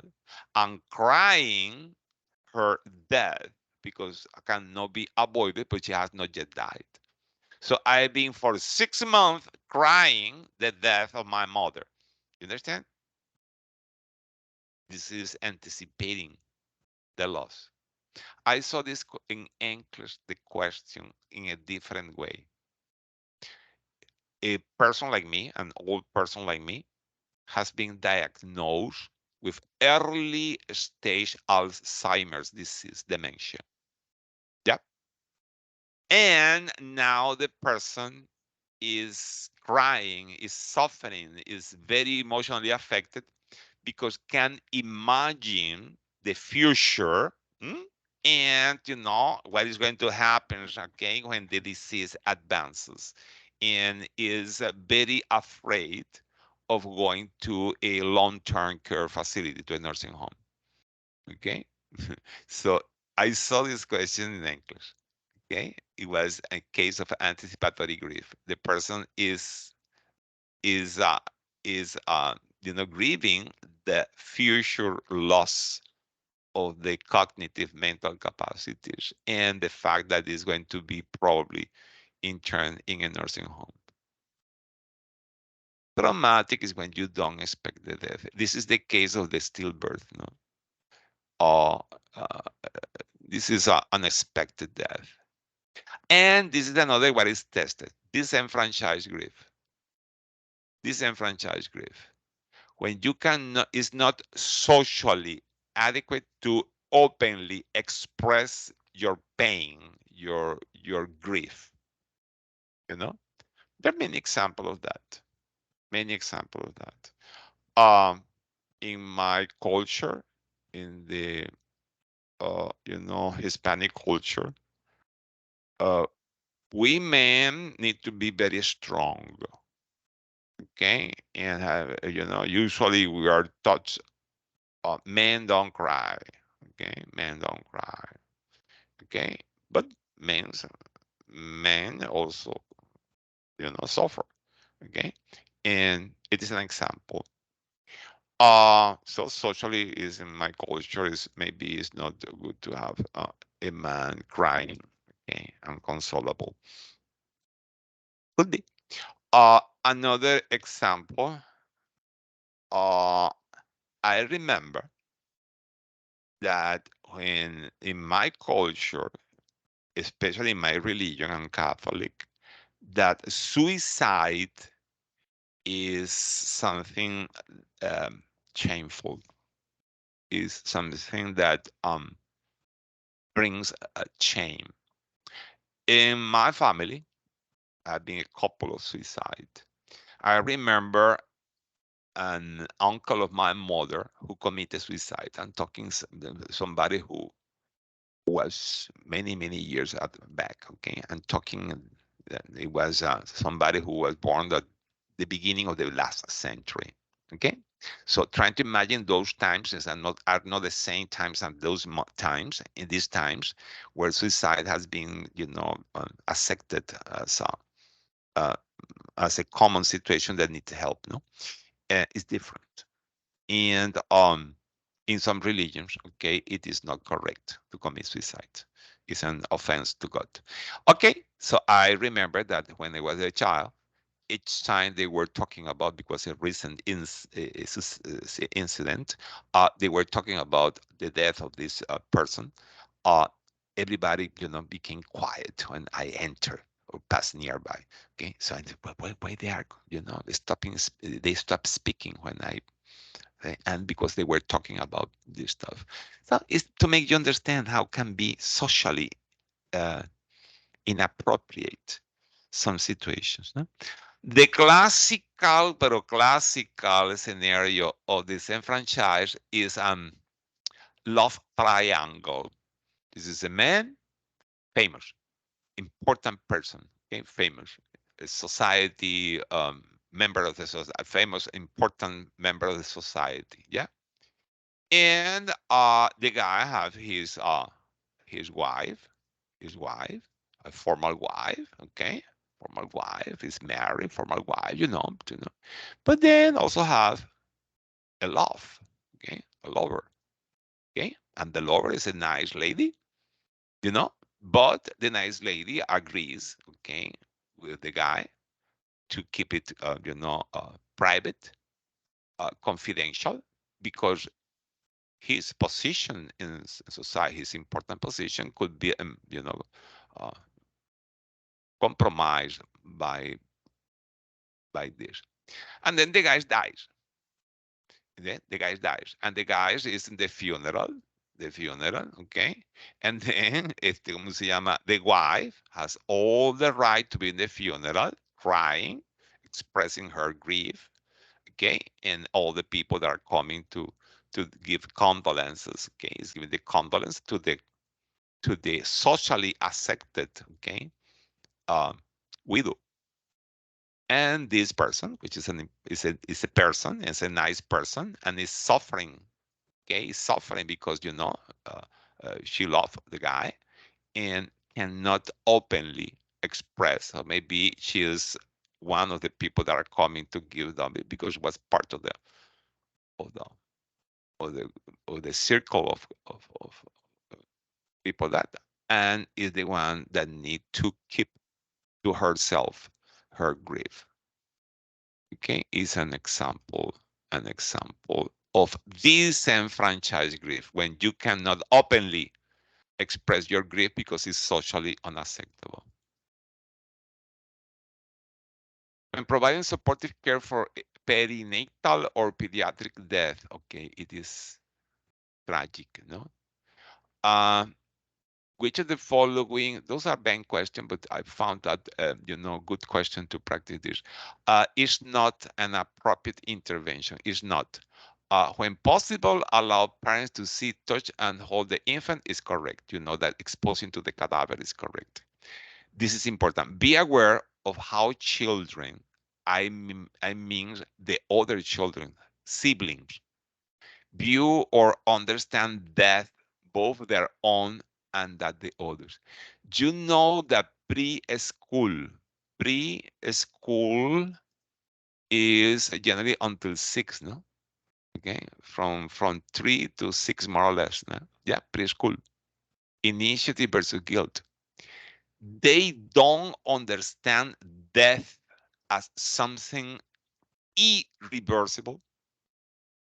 They think that death is just a travel, you know, and there is a return. If they demand a return, there is a return. Okay, I have been tested, and you know that they um solve their psychological problems with play.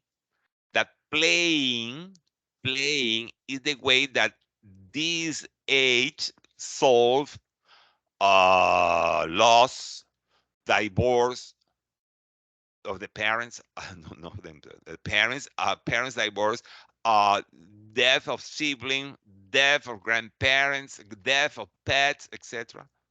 Okay, playing. Okay, so has been tested. So, example of questions related with preschool.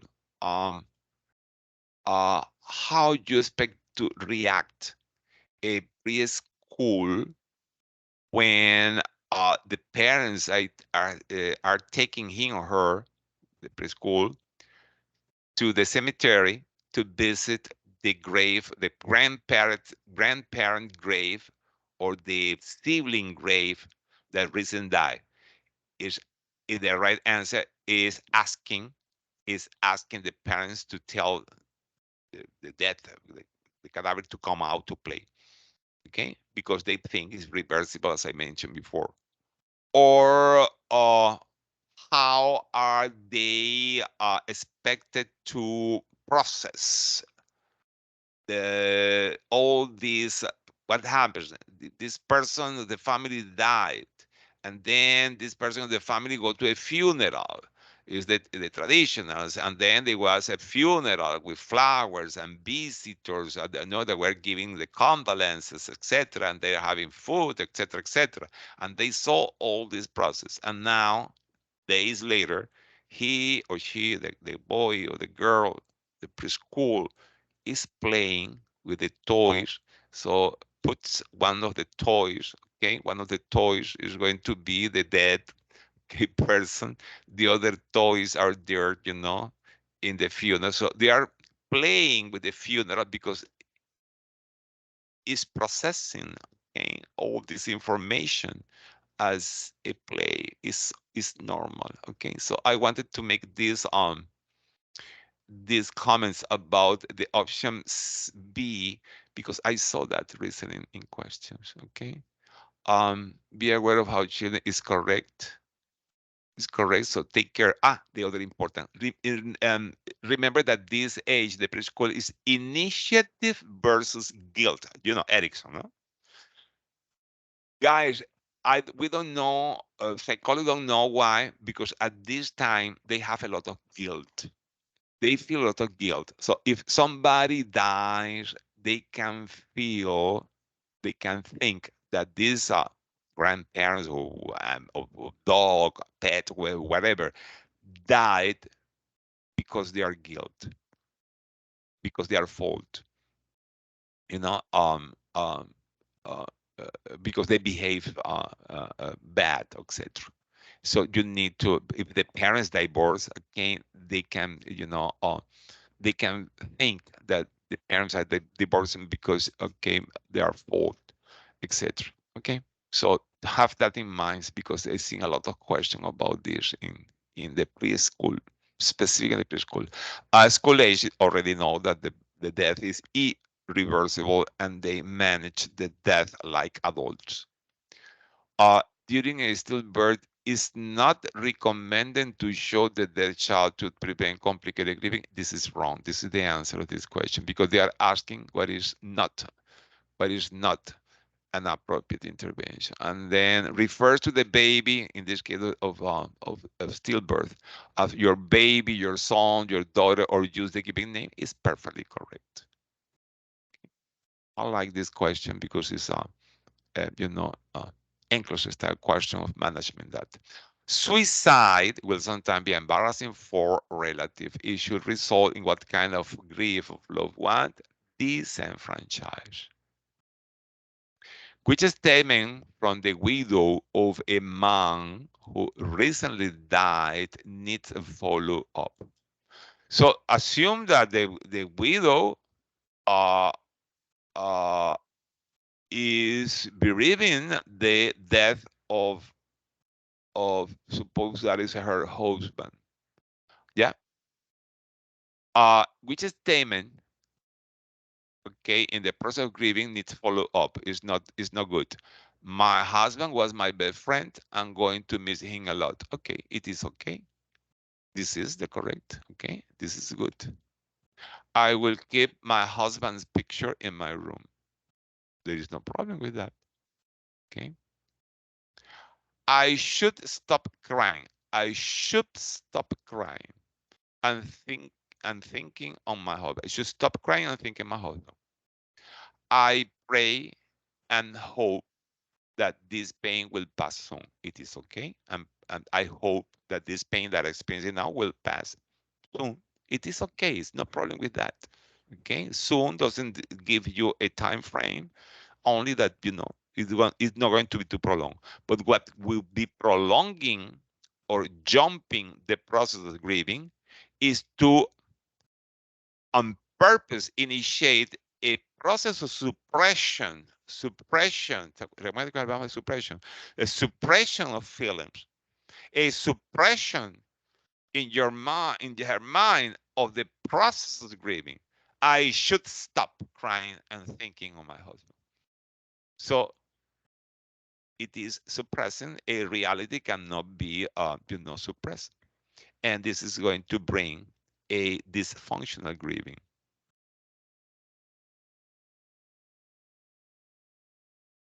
The nurse is caring for a client with the nursing diagnosis of complicated grieving, which of the following interventions will be included in the client's plan of care? Another question that is related with that. Determine which stage of grief in which the client is fixed. Okay, it is important. It is okay. It is a letter apply.